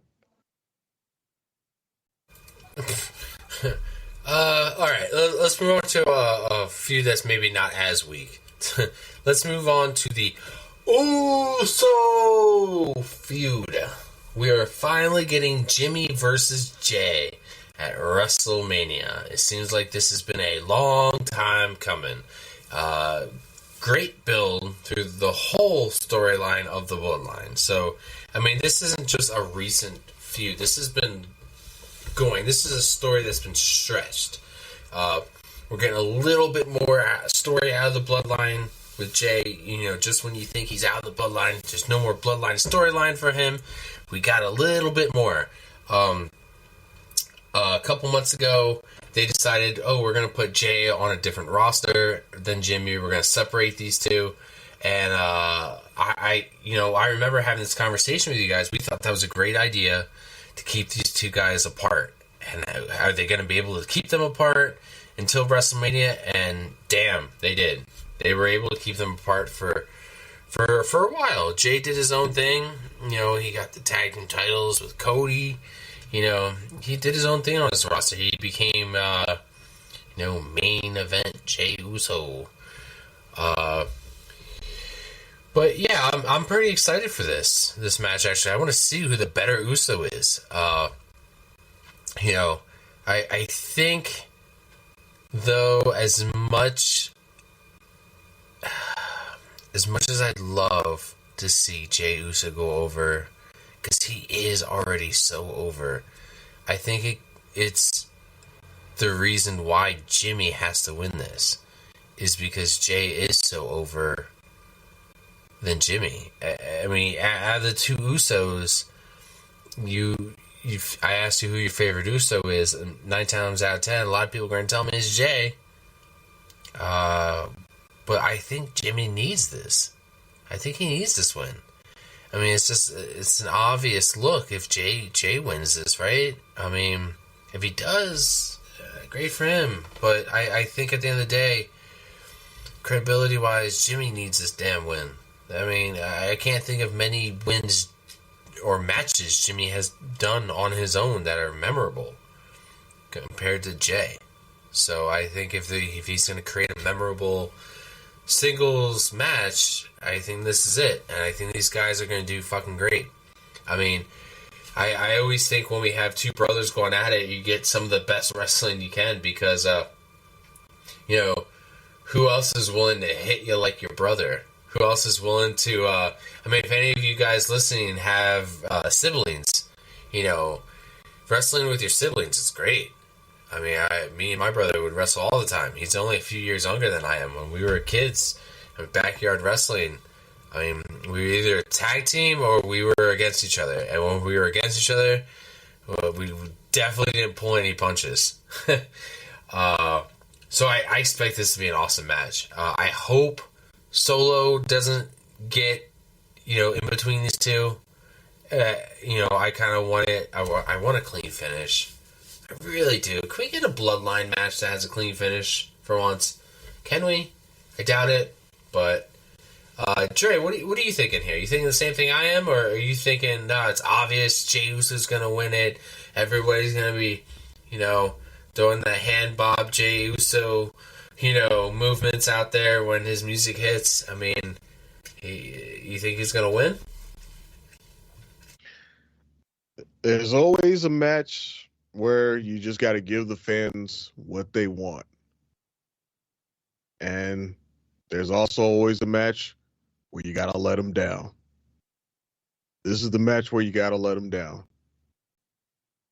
So, yeah, I am in agreement with you, and I think that Jimmy is going to win this match. I look at these two in this match, and I just keep thinking of Bret and Owen, where, Bret was the star. Bret was the established one. Granted, Bret was already a champion. Had been a world champion, and Jay in this case is not a world champion yet. But Owen was the guy. Owen was the one who needed to prove himself to Bret. Mm-hmm. And, going into that match, everybody wanted Bret to win because Bret was the babyface.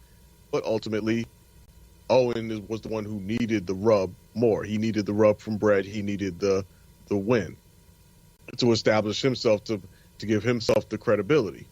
And I kind of see it in this match, same way that you did. Not saying that Jimmy isn't credible. I mean, the Usos are one of the greatest tag teams of all time.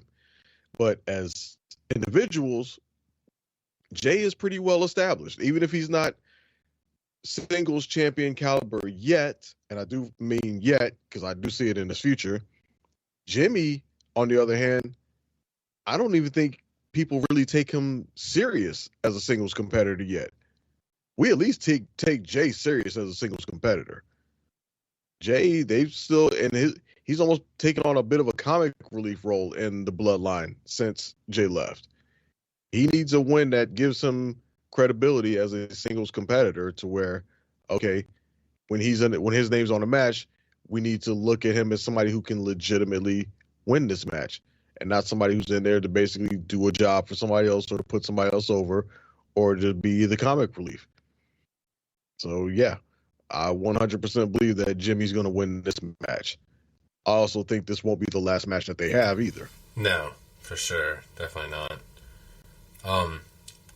Doyle, are you thinking the same thing we both are? Or are you on the other side of the fence? I thought I was going to be alone on Jimmy Uso Island. I'm okay. shocked. Yeah. I mean, yet another match we saw coming a mile away. And another match that affects other matches. So, I'll be reading the tea leaves, trying to figure out what it means when we finally see, what matches or what days and what order they're in. For the record, I wouldn't mind seeing this open the whole show. First match, first day. But, just kind of so it's bookended by Bloodline stuff. But I don't know. We'll see what ends up happening with that. But yeah, I mean, every 15 years we get a brother versus brother match at WrestleMania. And at WrestleMania 10 we got Bret and Owen. At 25 we got Matt and Jeff. For the first time we're getting twins, which is a nice little new wrinkle. Yeah, and kind of like Wayne, you said, if you look at these matches in a vacuum, you think, well, Bret's going to beat Owen and Jeff's going to beat Matt. But that's not what happened. Owen won and Matt won. And like Dre said, this story is just probably way too big for one match. I gotta believe there'll be at least one more, and in that case, it would make sense for the heel to win. And Jay is over as fuck. He can lose this match, and he won't lose an ounce of momentum. Especially if Jimmy has to cheat to beat him or Solo interferes, which is almost definitely going to happen, right? But a win over Jay at WrestleMania, that would be fucking huge for Jimmy. That would do 10 times for Jimmy what a win for Jay would do. It would certainly be the biggest win of his career. And it would kind of justify Jimmy because he really hasn't done shit else except stand in the back like a goof while his cousins are talking. A win for Jimmy is good for both brothers, really.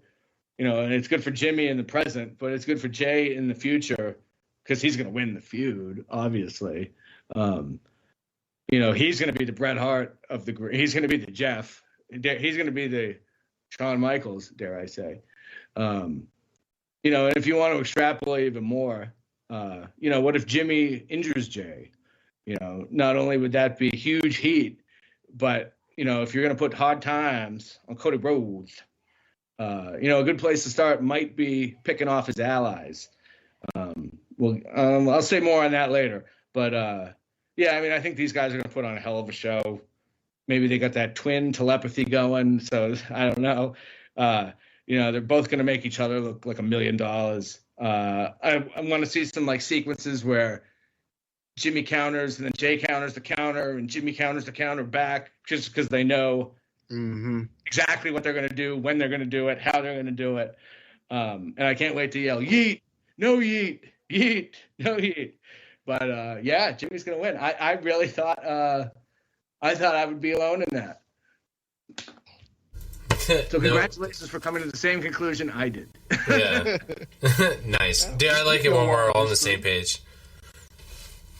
Yeah, we know our history. We've seen this story before. We know how this shit goes. Yeah. Yep. All right. We got Logan Paul, the United States champion, versus Randy Orton versus Kevin Owens in a triple threat match. So they decided to stack the cards here against him. I don't know if I really saw a triple threat coming. I thought we were going to get maybe a couple more competitors. And then I guess they set up Orton and Logan Paul at the Chamber. I mean, it's going to be a really good rub for Logan Paul. I mean, you get in the ring with Randy Orton and KO.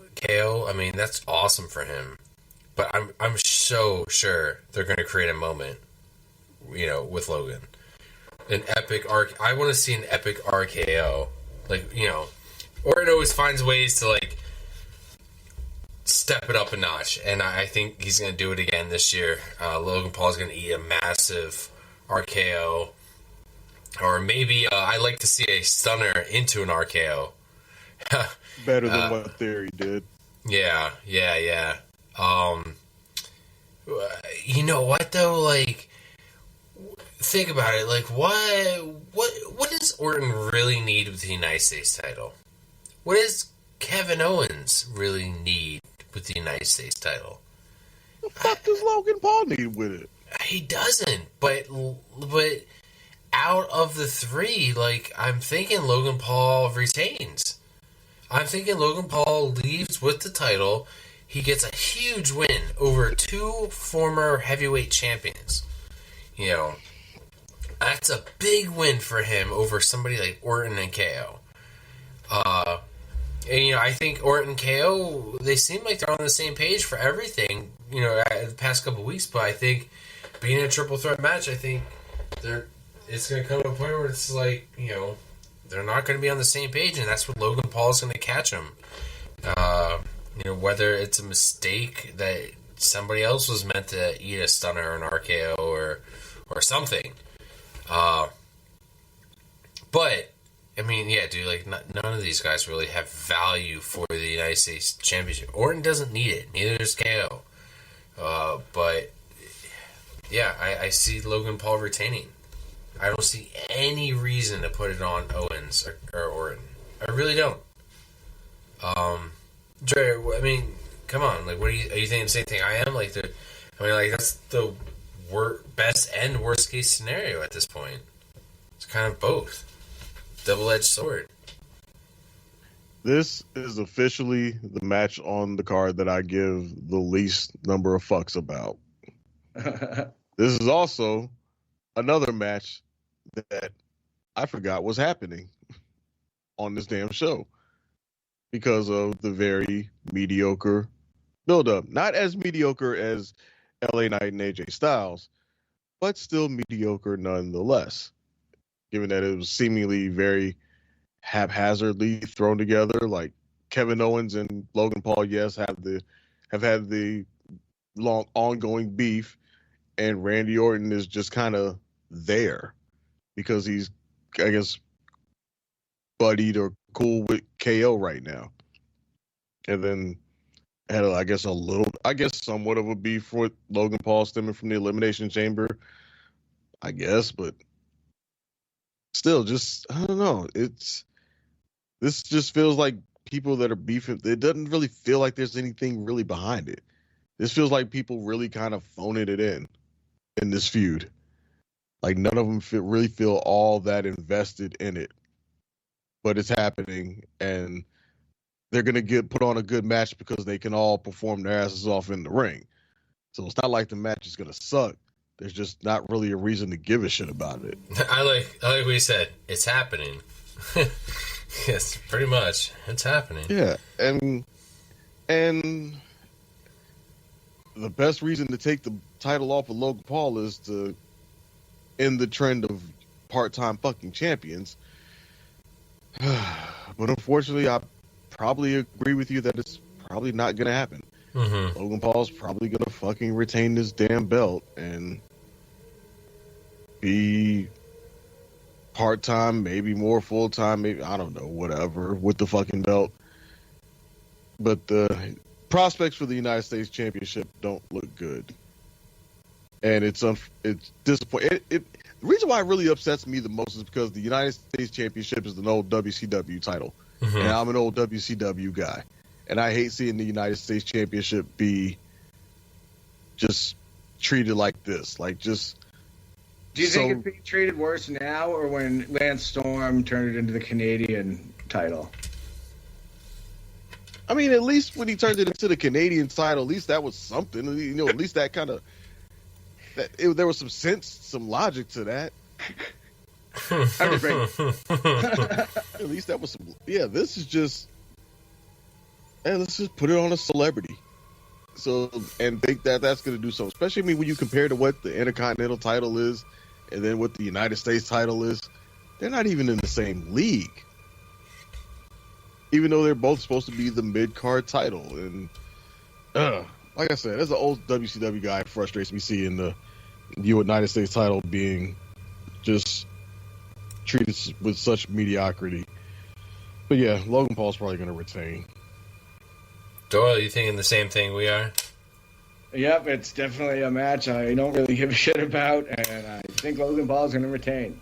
Bathroom break night, too. Yeah. And you know what? For us, it's legit bathroom breaks. Being at Wrestlemania. I think Randy and KO are going to take turns and then work in tandem and just beat the living shit out of Logan Paul. Yeah. And that's going to be fun. I mean, but it's a triple threat match, and that means it's no DQ, and that means Logan's going to come with brass knuckles, I think, and he's going to do what chicken shit heels do, and that's win matches in chicken shit heel ways. Yeah. We'll see. But here's the thing. You're complaining about Logan Paul being the U.S. champion. Well, what's going to happen is when his brother goes and trots out to go get his face caved in by Mike Tyson, guess what's going to be there? Logan Paul holding the WWE championship. And where is that being broadcast? Netflix. It's all connected. Oh, man. Very clever. Yeah, so that's why that's why Logan Paul's going to win. Boy, do we have it wrong how we were talking about LA Knight winning this match, right? He's not even in it. But I know. Yeah, I think Logan Paul's gonna retain. Yeah. Hell, I'd much rather have seen a triple threat match with AJ Styles, KO, and Randy Orton, and then Logan Paul versus LA Knight for the United States title. Much rather have preferred that. That would have been a way to do it. That would have been the way better way. LA Knight's not as hot as he was, like it doesn't make sense to do that title change. Yeah. It makes all the sense in the world to keep the title on Logan Paul because he's bringing all. I mean, this is that time when people that don't watch wrestling are starting to watch wrestling again. Yeah. And it's part of it. Whether you like it or not, part of it is on the back of him and his social media influence. Mm-hmm. Well, with this match being the quote-unquote bathroom break, I think we are going to take a quick bathroom break and take a pause for the cause. Yeah, go ahead. Does Logan Paul put his Prime Energy Drink logo on the mat for this match? Yes. Oh, unfortunately, absolutely. For the whole thing. Yeah. That's what I heard too. So, absolutely. Hundo percento. Nope. Yep. So, all right. Pee break. Here we go. See you in a second. Let me talk to you. Need a little excitement? Yeah. Step into a Slim Jim. Tear into the spice. No. Yeah. Step into a Slim Jim. Oh, yeah. All right, we are back. We needed to take a little pause for the cause. It was very needed. You know what, guys? We only got 3 matches here left. As of now, night 1, The Bloodline, The Rock, and Roman Reigns versus Cody Rhodes and Seth freaking Rollins. It's a tag team match. If Rhodes and Rollins win, all members of the Bloodline will be barred from ringside during the undisputed WWE Universal Championship match on night 2. If Rock and Reigns wins, the championship match on night 2 will be held under Bloodline rules. And when I click Bloodline rules, where does it take me? Let's see. It doesn't really have. Like I go over to all these places. We've read them before on an episode, but Bloodline rules just go under no disqualification match, under no holds barred, anything goes, Ravens rule match, no rope catch wrestling match, extreme rules. They all fall under like that umbrella. So I guess it's just a no DQ. So which basically means all the Bloodline would interfere. Bloodline rules means anything goes as long as you've had some recent interaction with the Bloodline. Yep, pretty much. Like LA Knight ain't coming to the rescue. No. But you know what? This tag match we're getting, as much as everybody wants to see all the faces go over, everybody wants to see Cody and Seth freaking Rollins go over, you know what? I don't think that's what's going to happen. I think the odds are going to be stacked against them for night 2. I think The Rock and Roman Reigns are going to beat them both, beat them pretty damn good too. Make it believable to the fact that they beat him. Is like, I don't even think he could do it on his own tomorrow. Either of them. They got beat pretty bad last night. Yeah, I mean, what's to lose with The Rock and Reigns not winning this match? I mean, I feel like they need that win so Roman can possibly take that big loss the next night. And then we talked about it before. Poor Seth, though. He's probably going to lose both nights. I just don't. Okay, they get barred from ringside. Is that always the case? Is it always 100% barred from ringside? I never really think so. So I think they're just going to do whatever the hell they want anyway. And I think we're expecting, when we get to it, but I think we're expecting something large to happen at the end of that main event night 2. So as of now, I feel like the Bloodline is going to go into WrestleMania strong, and then they're going to have the advantage after night 1. Going into WrestleMania night 2, I think their egos are going to be pretty big. They're going to be pretty goddamn confident going into night 2. Dre, do you see that happening? The Rock and Reigns going to win together as a tag team? Of course they're going to win. What's the point of even bringing up something like Bloodline rules if Bloodline rules aren't going to happen? Yeah, I mean, obviously them being barred from ringside. Oh, so it's just a one-on-one match. When the fuck has any Bloodline match been a one-on-one match? When has any Roman Reigns title defense been just a one-on-one match? Like, that's outside of maybe when he was first whooping up on Jay to make them, acknowledge him. But yeah, obviously they're going to win the match, and it's going to be Bloodline rules for night 2 to set up all the wild shenanigans and interference and running and everything that we're going to have.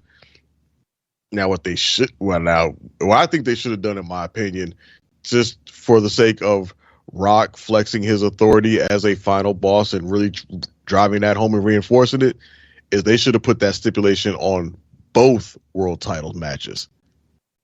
In other words, if we win, then Cody, not only is your title match held under Bloodline rules, but Seth, your match will be held under Bloodline rules. I was going to say something about that when we got to that match, but there's nothing on the line for Seth. What the hell does he care? Right, like he could have done that and just like, oh, since you want to stick your nose in Bloodline business, okay, this is what you get when you stick your nose in Bloodline business. Your match will be under Bloodline rules if you lose, which means if we decide we want to send Solo down there to spike your ass, that's what's going to happen. But, they don't pay me to give them these fucking ideas, so We're just gonna do what the hell they decide they want to serve up to us. But yeah, Rock and Roman are absolutely going to win this match. Doyle, are you thinking the same thing we are? Come on, man. I'm not sure. You're not sure? Tell us. What's that? I said tell us. I am gonna. It's kind of hard to talk about this without talking about the Cody Roman match. I will try to compartmentalize. Yeah, I mean, the conventional wisdom certainly is that the heels will win and set up a Bloodline rules match. And I think I even said something last week about like how obvious that was. But I thought about it a little bit, and maybe it's my contrarian nature, but I'm not so sure. And I'll tell you why. I think back to that match between Roman and Jay. I can't remember what the pay-per-view was off the top of my head. The tribal combat rules. Oh, match. SummerSlam. Well, what was that supposed to be? There was no interference, and what happened? Solo and Jimmy interfered. Roman was supposed to come to the face-to-face the other day, or when was that? SmackDown alone. When what happened? Well, neither of them came alone. But all this to say, you can't trust Roman, at all, or the Bloodline. So, I mean, I don't think it's a given that just because it's not a Bloodline rules match doesn't mean all the Bloodline won't be at ringside anyway. Plus, The Rock is now on the board of directors, right, or whatever. He could just use his clout and turn it into basically a lumberjack match. That's what I was looking for, basically, But I mean, we'll get to the Cody Roman match in due time. As for the tag match, I don't think it's a foregone conclusion that the heels are going to win. Although I think that's the outcome most people expect. I know there's a lot of speculation about will Seth turn on Cody, will The Rock turn on Roman, will Solo turn on the Bloodline, will Jimmy and Jay be involved? I think the conventional wisdom is that the heels go over, but I won't be shocked if they don't. Okay, cool. I like that. Just because I don't trust Roman, Nobody trusts Roman, man. Nobody does. All right. But poor Seth. There's no, I know. Talk about an afterthought, right? That guy's getting the fucking shaft this year, for why sure. Why isn't there any stakes for him in this match? Right. He's just like, I got your back, Blue. Yeah. He loses to be at some disadvantage, right? That's because we know, well, some of us think so and know so, that in night 2, we're getting Seth freaking Rollins, the World Heavyweight Champion, versus the Drew McIntyre, the Scottish psychopath. I mean, is this pretty obvious that Drew's going to walk out as champion? He's getting his moment. I don't see this also being a moment that we see even Damian Priest cash in. I see this as just being Drew's moment. Nobody's going to fuck with it. Although, we also got to throw in the CM Punk factor. I don't know. I think he's doing commentary, which honestly, it sucks for us. Because we're going to be at Wrestlemania and we're not going to hear jack shit. But afterwards... Not everybody would look at that as a negative, but that's okay. No, I like CM Punk on the microphone. I like him when he did commentary when he was hurt for a while. So I'm excited to see it. Although, I guess that's better than him being a ref, because I really didn't want to see him being a ref. But I don't know. I really can't get in depth with this much more. I mean, it's just written all over the walls. Drew McIntyre. Seth's gonna unfortunately lose. That's just how it is. Unless you can tell me otherwise. Dre, can you tell me otherwise, or are you in agreement with me here? Yeah, no, I just told you his wife about to take it to the crib after she dropped the title. Yeah. He about to do the same thing. He about to, in the words of Guile in Street Fighter 2, Seth Rollins is about to go home and be a family man. Yeah, that's what I see. I think Drew's got all the momentum, both in the ring and out the ring. He's poised for it, and if we're gonna see one title go from heel to babyface potentially, then it would stand to reason that the other one's gonna go from babyface to heel. So, yeah. And what the hell else is there for Seth to do? Yeah, nothing. Not until CM Punk comes back. To do but take it to the crib, take some time off, heal from these injuries.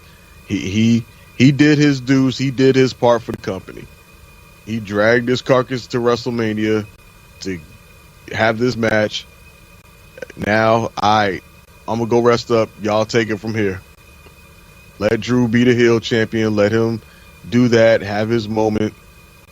And who knows? Maybe he ends up winning the fans over in the course of being a heel and makes that transition to being the babyface, who's the exact same character that he was as a heel, except the fans love it now.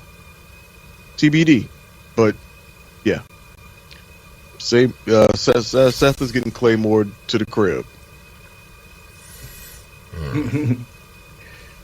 Yeah, I mean, talk about a world title match taking a back seat at WrestleMania. My God, it's practically an afterthought.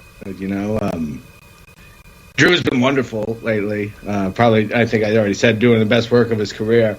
Seth just is disinterested. He walked right by Drew in the aisle going to get involved in Bloodline mess a couple weeks ago, right? And I think between his focus being elsewhere and all those injuries, I think his title is going bye-bye. And that's what I expect to happen. I think that's what we all expect. It's kind of really a matter of just how is it going to go down, I think. And like Dre said, I think Seth's title reign has pretty much run its course. There's really nothing else for him to do. And Drew deserves to win in front of actual fans, even if they're going to boo him.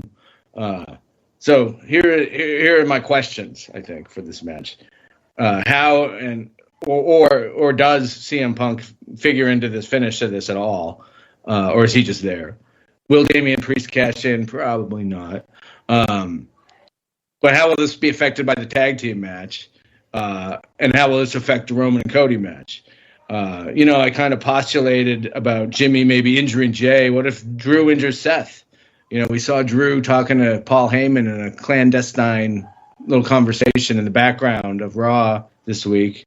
If you take out Jay and you take out Seth, suddenly Cody's army isn't so strong. And maybe you're making the odds even longer for him, putting hard times on Cody Rhodes. I think Drew's going to win. It's just kind of a matter of how it happens and what the implications are for all these other things that are also floating in the ether. But I don't see any way Seth retains. Not at all.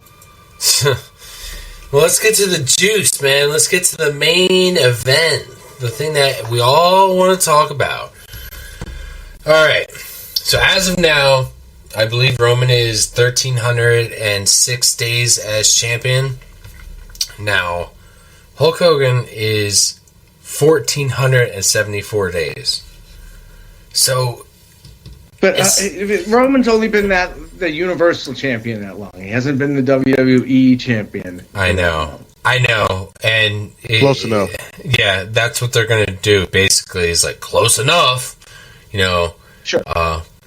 But it's just worth. I'd be remiss if I didn't point that out. Yeah. But like, true. That kind of gets me scratching my head of like, oh, are they really going to do it? Are they really going to go and break Hulk's record here? I mean, they're so close. We haven't had anybody this close in decades of breaking a record like this, To be in the top 4. He's already in the top 4, but to be in the top 3 of the longest reigning champions of all time, like, holy hell. Like, I understand the reason why Cody lost last year. I recently watched Wrestlemania 28, watching The Rock and Cena, and it was The Rock's and Cena's first match. You know, where Cena went in a little cockier, and he thought he had him, and he lost. But then he wanted that rematch the next year. Granted, the story is very different, but not everybody it's not the storytelling ending all the time. There's plenty of times where we thought people were going to WrestleMania and walking out as champion. That's not the case all the time. There was one year where Asuka and Shinsuke both won the Rumble, both went to WrestleMania, and both lost and didn't walk out with any titles. There was also a night where we didn't know if Brock or Roman was going to win the title, and we kind of weren't happy with either or. And Seth Rollins ends up as champion at the end of the night. Cash in his Money in the Bank briefcase, the heist of the century. We just don't know what kind of swerve they're going to pull on us. They really have me believing, though, that Cody's going to finally finish his story. For the love of God, I hope he finishes this damn story, because this is going to be it. But that just lingers in the back of my head, the how close we are. That would put him right around SummerSlam, after SummerSlam, I guess. Another 100 and something days, right? Like, holy shit. It could happen. But the heat. Could you guys imagine the heat, though, if Roman beats him? Cody doesn't finish his story. Holy hell. And in Philly, no less. People are going to be pissed. But they're probably going to let Cody win. They're probably going to let him finish his fucking story. Maybe I shouldn't be looking too into it with the numbers of days. Maybe they're content with having the Hulkster have his number 3 spot. Maybe it's because he's still alive. I don't know.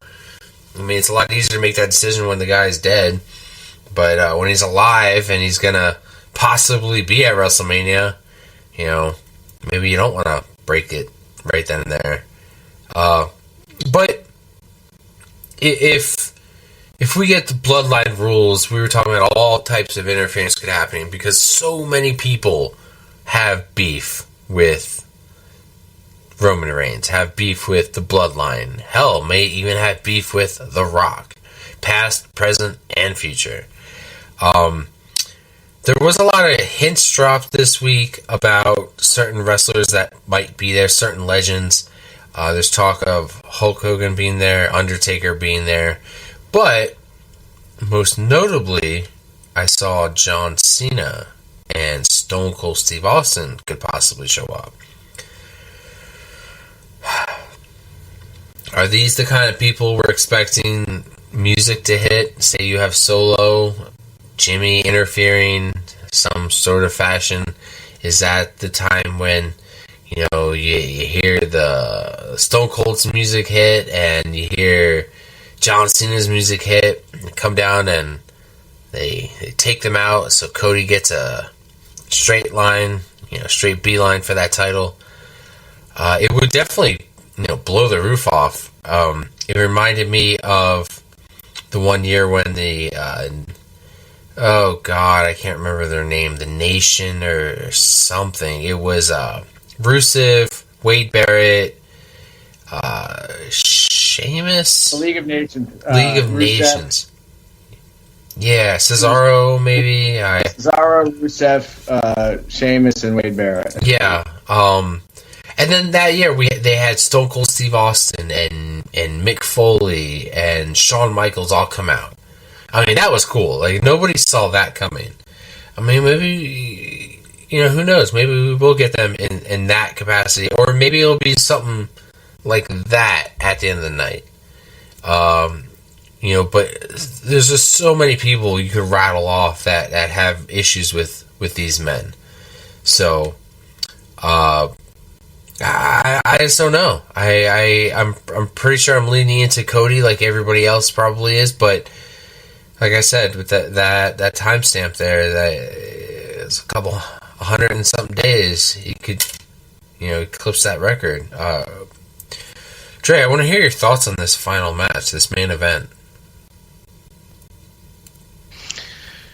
Yeah, I don't think this is going to be some sort of WCW NWO moment where all the people of the past come together to rise up against the bloodline to finally take them down once and for all. I don't see that happening.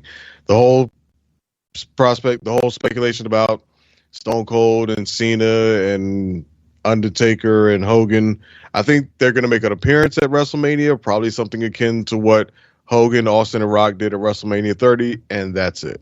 I don't see any of them playing a factor in this match. If this was Vince booking, maybe, because Vince would like to throw shit at the wall just for the pop. But I think we're in an area with Triple H booking where he wants to at least have some sort of a bit more logic in his matches, or at least in the storylines that he's telling. Let me not say the matches. A bit more logic in the storylines that he's telling. Maybe not always in the booking in the matches per se, but at least the stories that are being told, they try to want to have them at least make some more sense and at least play out in somewhat of a logical way. Hearing the glass break in the middle of this match when he ain't had jack shit to do with the bloodline at any point makes no sense. Even having John Cena come out there makes really no sense. He had his shot at Roman. He lost. He had a shot at Solo. He lost. He ain't moving no needle for nobody other than a cheap pop. And you can get your cheap pop in night one by having the OGs come out to welcome everybody to WrestleMania 40. That's all that is to it. In regards to the match itself, again, going off the basis that it will be probably bloodline rules, obviously we will see some level of interference, and any interference will be on behalf of participants related to this feud. Could we see Seth come back and get involved? Maybe, although I don't know if it would make much sense to have Seth come out and get involved in this match, having just lost his title. That just kind of seems a little nonsensical to me. Like, oh, he lost his title. Usually, people lose their title, you would imagine that they're down and out. Not, I lost my title, but I gotta pick myself up with my boy Cody. Like, I just don't see that. So I don't know who's gonna have Cody's back other than maybe Jay, just because that match could potentially have been night one, which could, give Jay enough, quote, recovery time, unquote, to come in on night two. Other than that, I mean, maybe there's Rikishi. Maybe. Yeah. Even I think that's a bit of a stretch, though, because, again, he ain't played no part in this at no point whatsoever. And if he wasn't going to play a part in anything, it would seem to make more sense that he would play a part in the match between his two sons rather than this. I mean, obviously it seems that, like, if we're going to get bloodline rules, then somebody got to have Cody's back. The question is who, but I don't think we're not hearing the real American. The lights ain't going out, glass ain't shattering, and Cena ain't coming out either. So, oh man, don't know who it's going to be, but ultimately, I do think Cody is going to win this match. My main reasoning behind it is last year Cody was just the guy with all the momentum. This year, Cody is the guy poised to be the face of the company moving forward. And he can't be the face of the company if he ain't the champ. He can't be the face of the company having lost 2 WrestleMania main events in a row. So he has to have the moment this time around. And I don't think you can push that off to a SummerSlam. It don't hit the same if you do it at a SummerSlam. You can't push it off to anything and have it be anything other than a crowning WrestleMania moment closing out the show. And then he comes back on Monday. Roman's been defeated. bloodline been conquered. Here's your new face of the company, Cody Rhodes. That's the way I've been seeing it for a while now. I don't see anything pointing towards it happening towards anything else happening outside of that. I don't think Roman benefits from breaking Hogan's record. I really don't think that does much for him. I think this reign is already impressive enough as it is.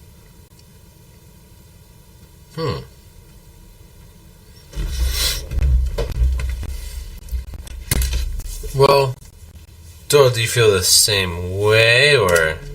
Yeah, I mean, it feels like a no-brainer that Cody is going to win, right? Yeah. Finally finish the story, send everybody home happy. Well, except for me, of course, because I'm not that big of a Cody Rhodes fan. I do like Cody Reynolds. I think he seems like a wonderful human being. But the Cody Rhodes character, I could live without. Irregardless. But we thought Cody winning last year was a no-brainer too, right?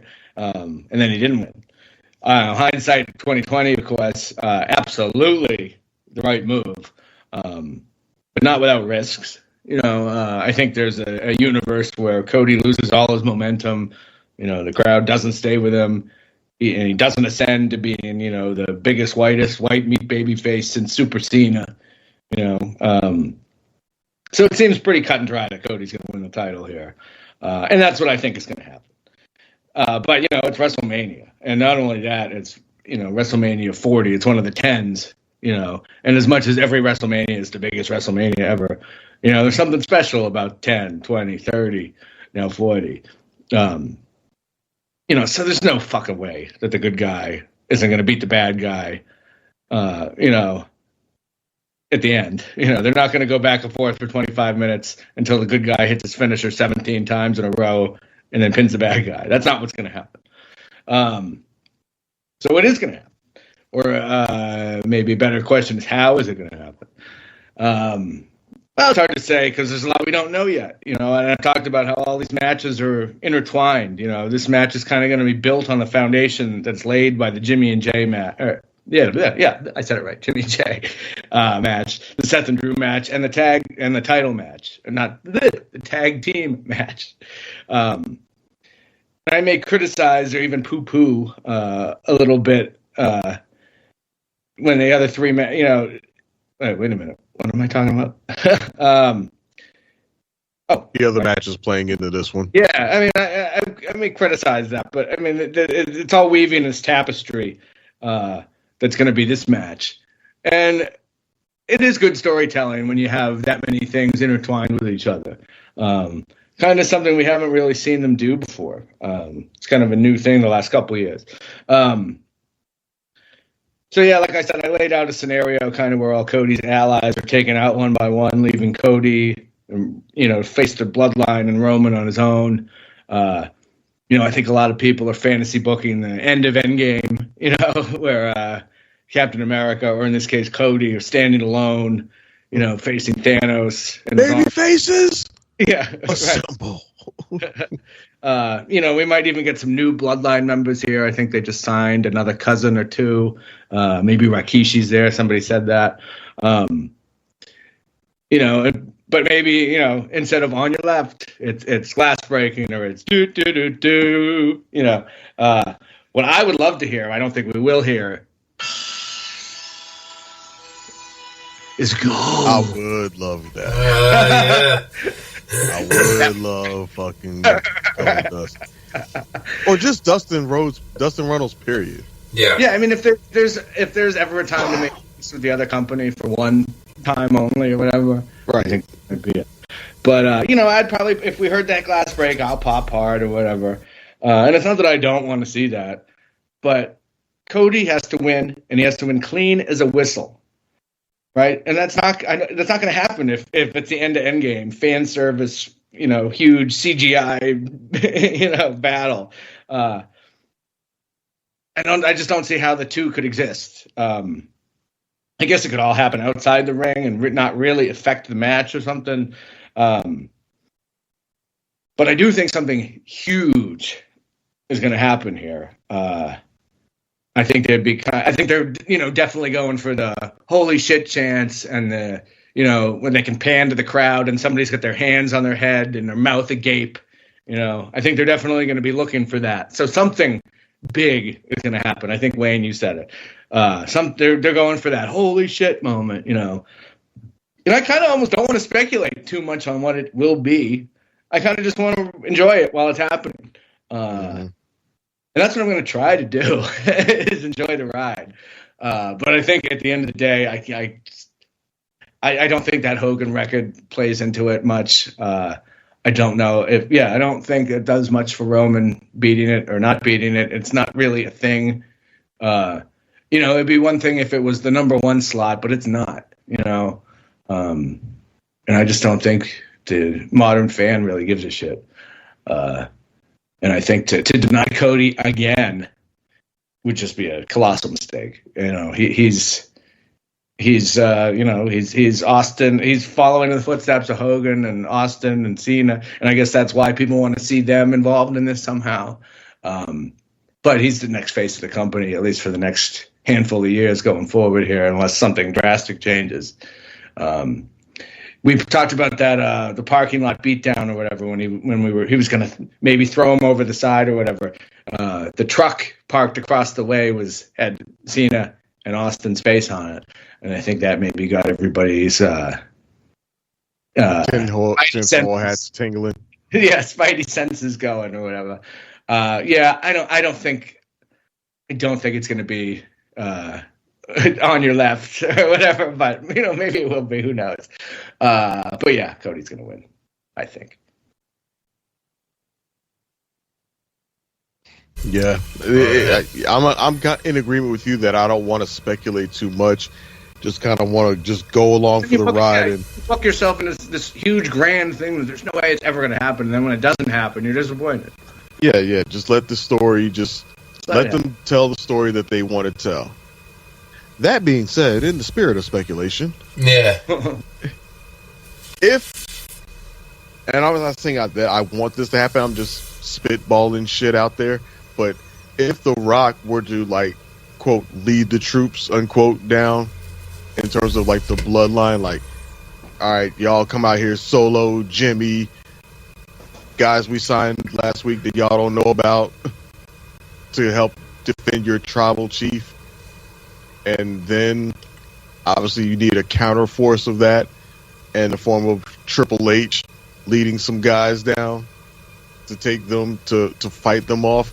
Because let's not forget that, when The Rock first started appearing on TV again, there was that little spat that he had with Triple H stemming from the Wrestlemania press conference. Mm-hmm. Yeah, you fixed it. Remember afterwards, when he talked that shit to Triple H, and then Triple H had his little moment on the mic, and then Rock had his moment on the mic, and then Triple H had his clap back. Potentially unpulled thread. But and Dre, you said something about why would Cena and Austin get involved in this? But they have had WrestleMania interaction with The Rock, right, and I don't think that doesn't make as much sense as you seem to think it does. Mm-hmm. Right, and that's what I'm saying. If there was to be any kind, if you were to really stretch and reach for a reason for them to be in there, it would be The Rock. They're coming back. They're coming out not for Roman, not for the Bloodline, but to stop The Rock. But even then, that still feels a bit too much like a stretch to me. I'd much rather this remain between Bloodline and active members. Yeah, and Cody has to win clean as a whistle. That too. If The Rock, if Stone Cold comes down and starts stunning people, and then Cody pins Roman after that, it taints it. It's gonna be white as a sheet. Yeah, he's got to win clean. Yeah, if the old faces want to come down and acknowledge him as the new face of the company afterwards, then fine. Oh, okay, I could see something like that happening. Yeah, but during the match, Cody needs to be the hero. He's got to be the Superman who fights off the evildoers. Dude, it's going to be an epic WrestleMania. We're going to pop. We're going to lose our voices. We're going to mark out. We're going to boo the shit out of people. It's going to be great. And we're going to spend the next hour in the parking lot of the damn Blink trying to get out of there talking about it. Yep. Do you guys think of any matches off the top of your head that you think that would be added besides maybe we talked about Karrion Kross and Bobby Lashley's group versus each other, the Legado del Fantasma versus the LWO. I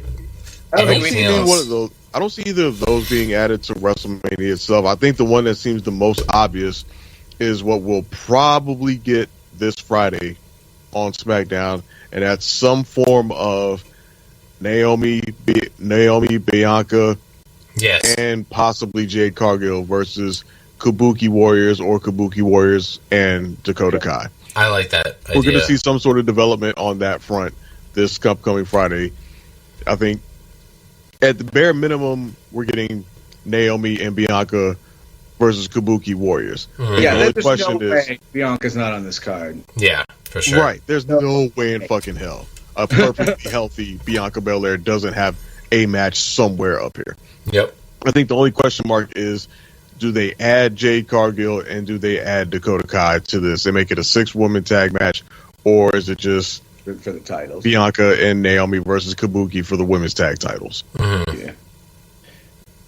But see what I'm saying? How that affects the Bayley Io match, you know, like, because if the I always want to say Akari Warriors, that's like a Nintendo game, I think. The Kabuki Warriors. Oh, flashback to 35. I think they interfere regardless of the outcome, though. Yeah, but maybe they're more pissed off if they lose their I don't know. Like, I don't know. I think win or lose, they're going to interfere in.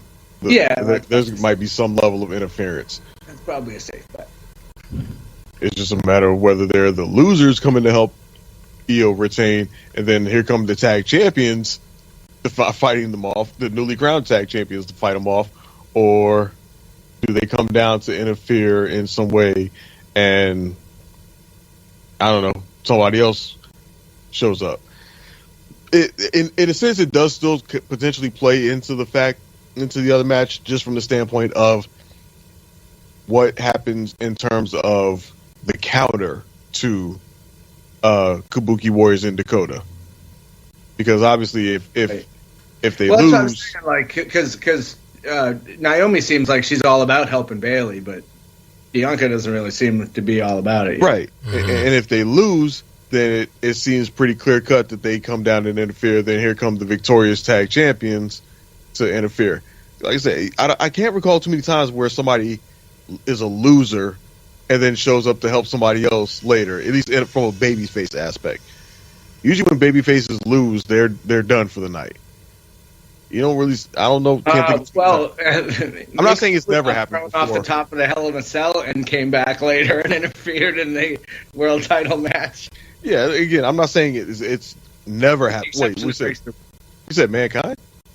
Yeah, when he got thrown off the King of the Ring. Wasn't he technically the heel? The Hell in a Cell at King of the Ring. Yeah, wasn't he? He came later and interfered in the I think it was Austin Kane match. Yeah, but wasn't he technically the heel in that match? I thought Undertaker was technically the face. I don't remember. But like either way, like I said, it does. I can't think of too many times where it's happened where a babyface is lost and then shown up later to interfere in something.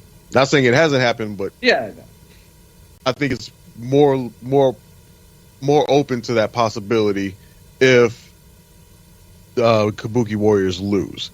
If they win and Naomi and Bianca lose, especially if they lose as a result of, say, something that could potentially cause a rift between Naomi and Bianca, or they lose because Bianca turns on Naomi, which I don't see happening. But if it's some sort of something nefarious that causes a loss, then it's less likely that they're going to show up to have Bayley's back. Also, it's not a thing yet because they haven't talked about it, but Bianca is undefeated at WrestleMania. And she has either retained or won a title every time. Just something to think about. Mm-hmm. Yeah. Which kind of makes me think this may turn into a 6-woman tag match. The Undertaker streak wasn't a streak until he was like 9-0 or something, you know. So somebody, oh, hey, wait a minute, he has a lot. I think Bianca's only had 3 matches, I think.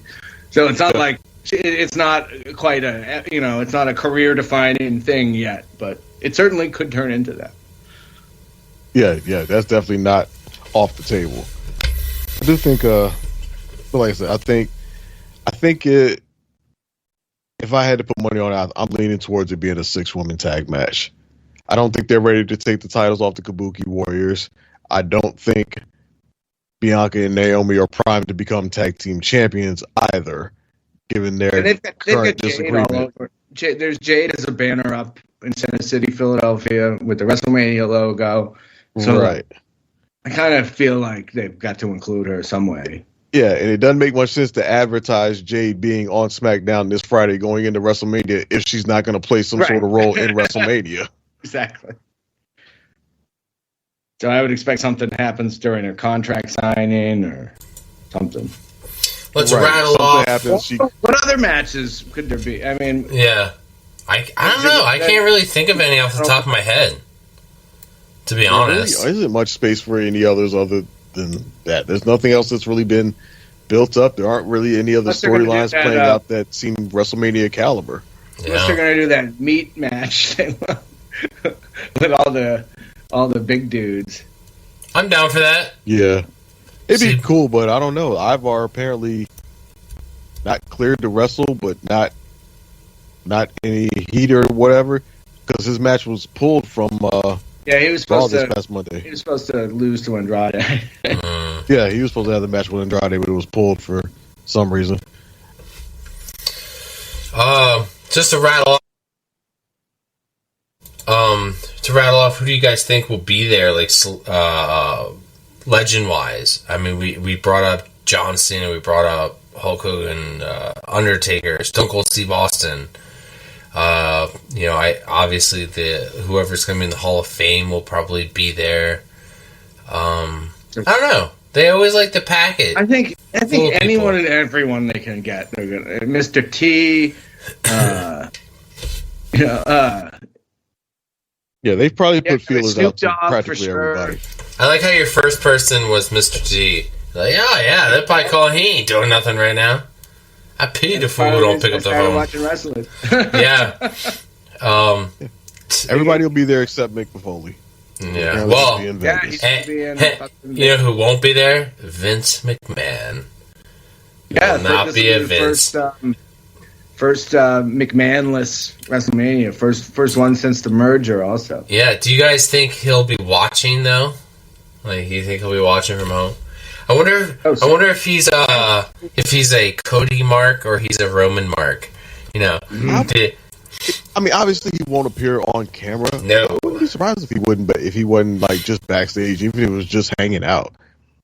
I don't know, man. I think they'd be like, we don't want him here. I mean, I'm not saying he would be on camera or that they would do anything showing it or advertising it any way. But I wouldn't be surprised if there was some story came out afterwards that, Vince was backstage at WrestleMania. He wasn't doing anything creative wise or nothing. He was just there to see people. Just because it's WrestleMania, he just want to see him. I mean, there's that. There is that. I don't think he'll be there. I'm not putting money on it. I'm just saying I wouldn't be surprised. I know for sure he'll definitely be watching it though. He's probably a Cody fan. I don't know. In my soul,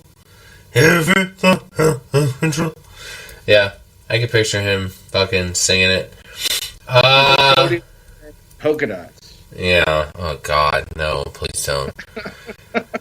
All right, let's wrap this sumbitch up. I'm tired. I gotta get up early. Wear this year. Yeah. Yeah. I mean, that outfit he had, it's gonna be hard to top what he had last year. That outfit last year was fire. Yeah. He's not gonna wear the same thing both nights. Homelander 2.0. Yeah. Dre, do you have anything you want to plug? Nothing particularly. Again, if you're a PCL Patreon subscriber, we recorded another episode this past week of Would You Rather, so be on the lookout for that. Cool. Doyle, You got anything for us? Yeah, I'm just in the Discord. Like the Facebook page, and I will have a blog post up in the near future. Go Bees, go Seas.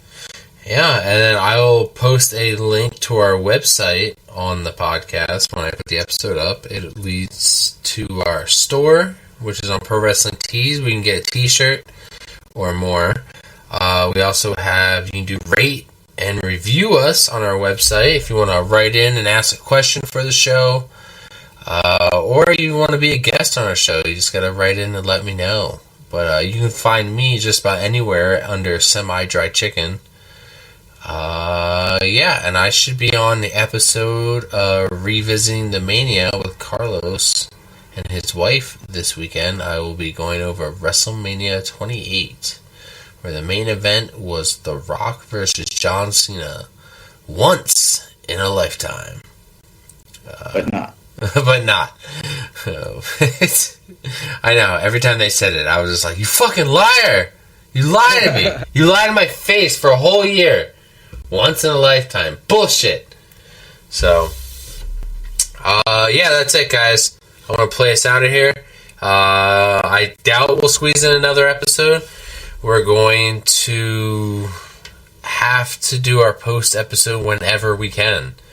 It's not. I know our post episode is normally out a day or two, or maybe 3 days after at the most, but this WrestleMania might take a little bit more. I understand that this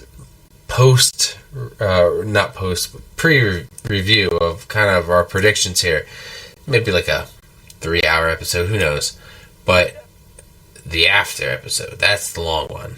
I might make it into 2 or 3 separate episodes covering both nights, and then I might have a short episode of just sound bites from interviews and stuff from WrestleMania. That might be just a whole episode by itself.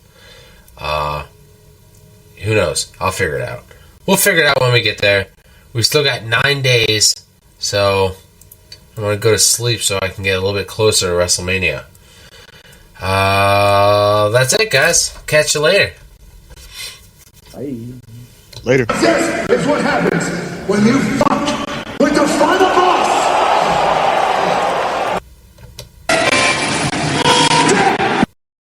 You are the world's dumbest son of a bitch! The fact that day in and day out, for almost 6 years, I have proved to everybody in the world that I am the best on this microphone, in that ring, even at commentary. Nobody can touch me. You are not ready for Oscar! Because the Street Profits are up and we want the smoke! You're next!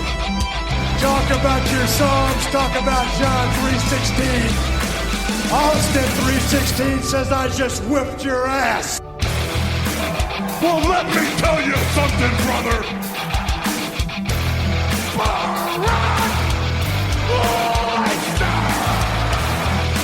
New day! The cream will rise to the top. Oh yeah, Macho Man was here. Welcome to the Kevin Owens Show. Lately, he just hasn't been very oozy. Because I'm the Miz, and I'm awesome! Those rotten bastards!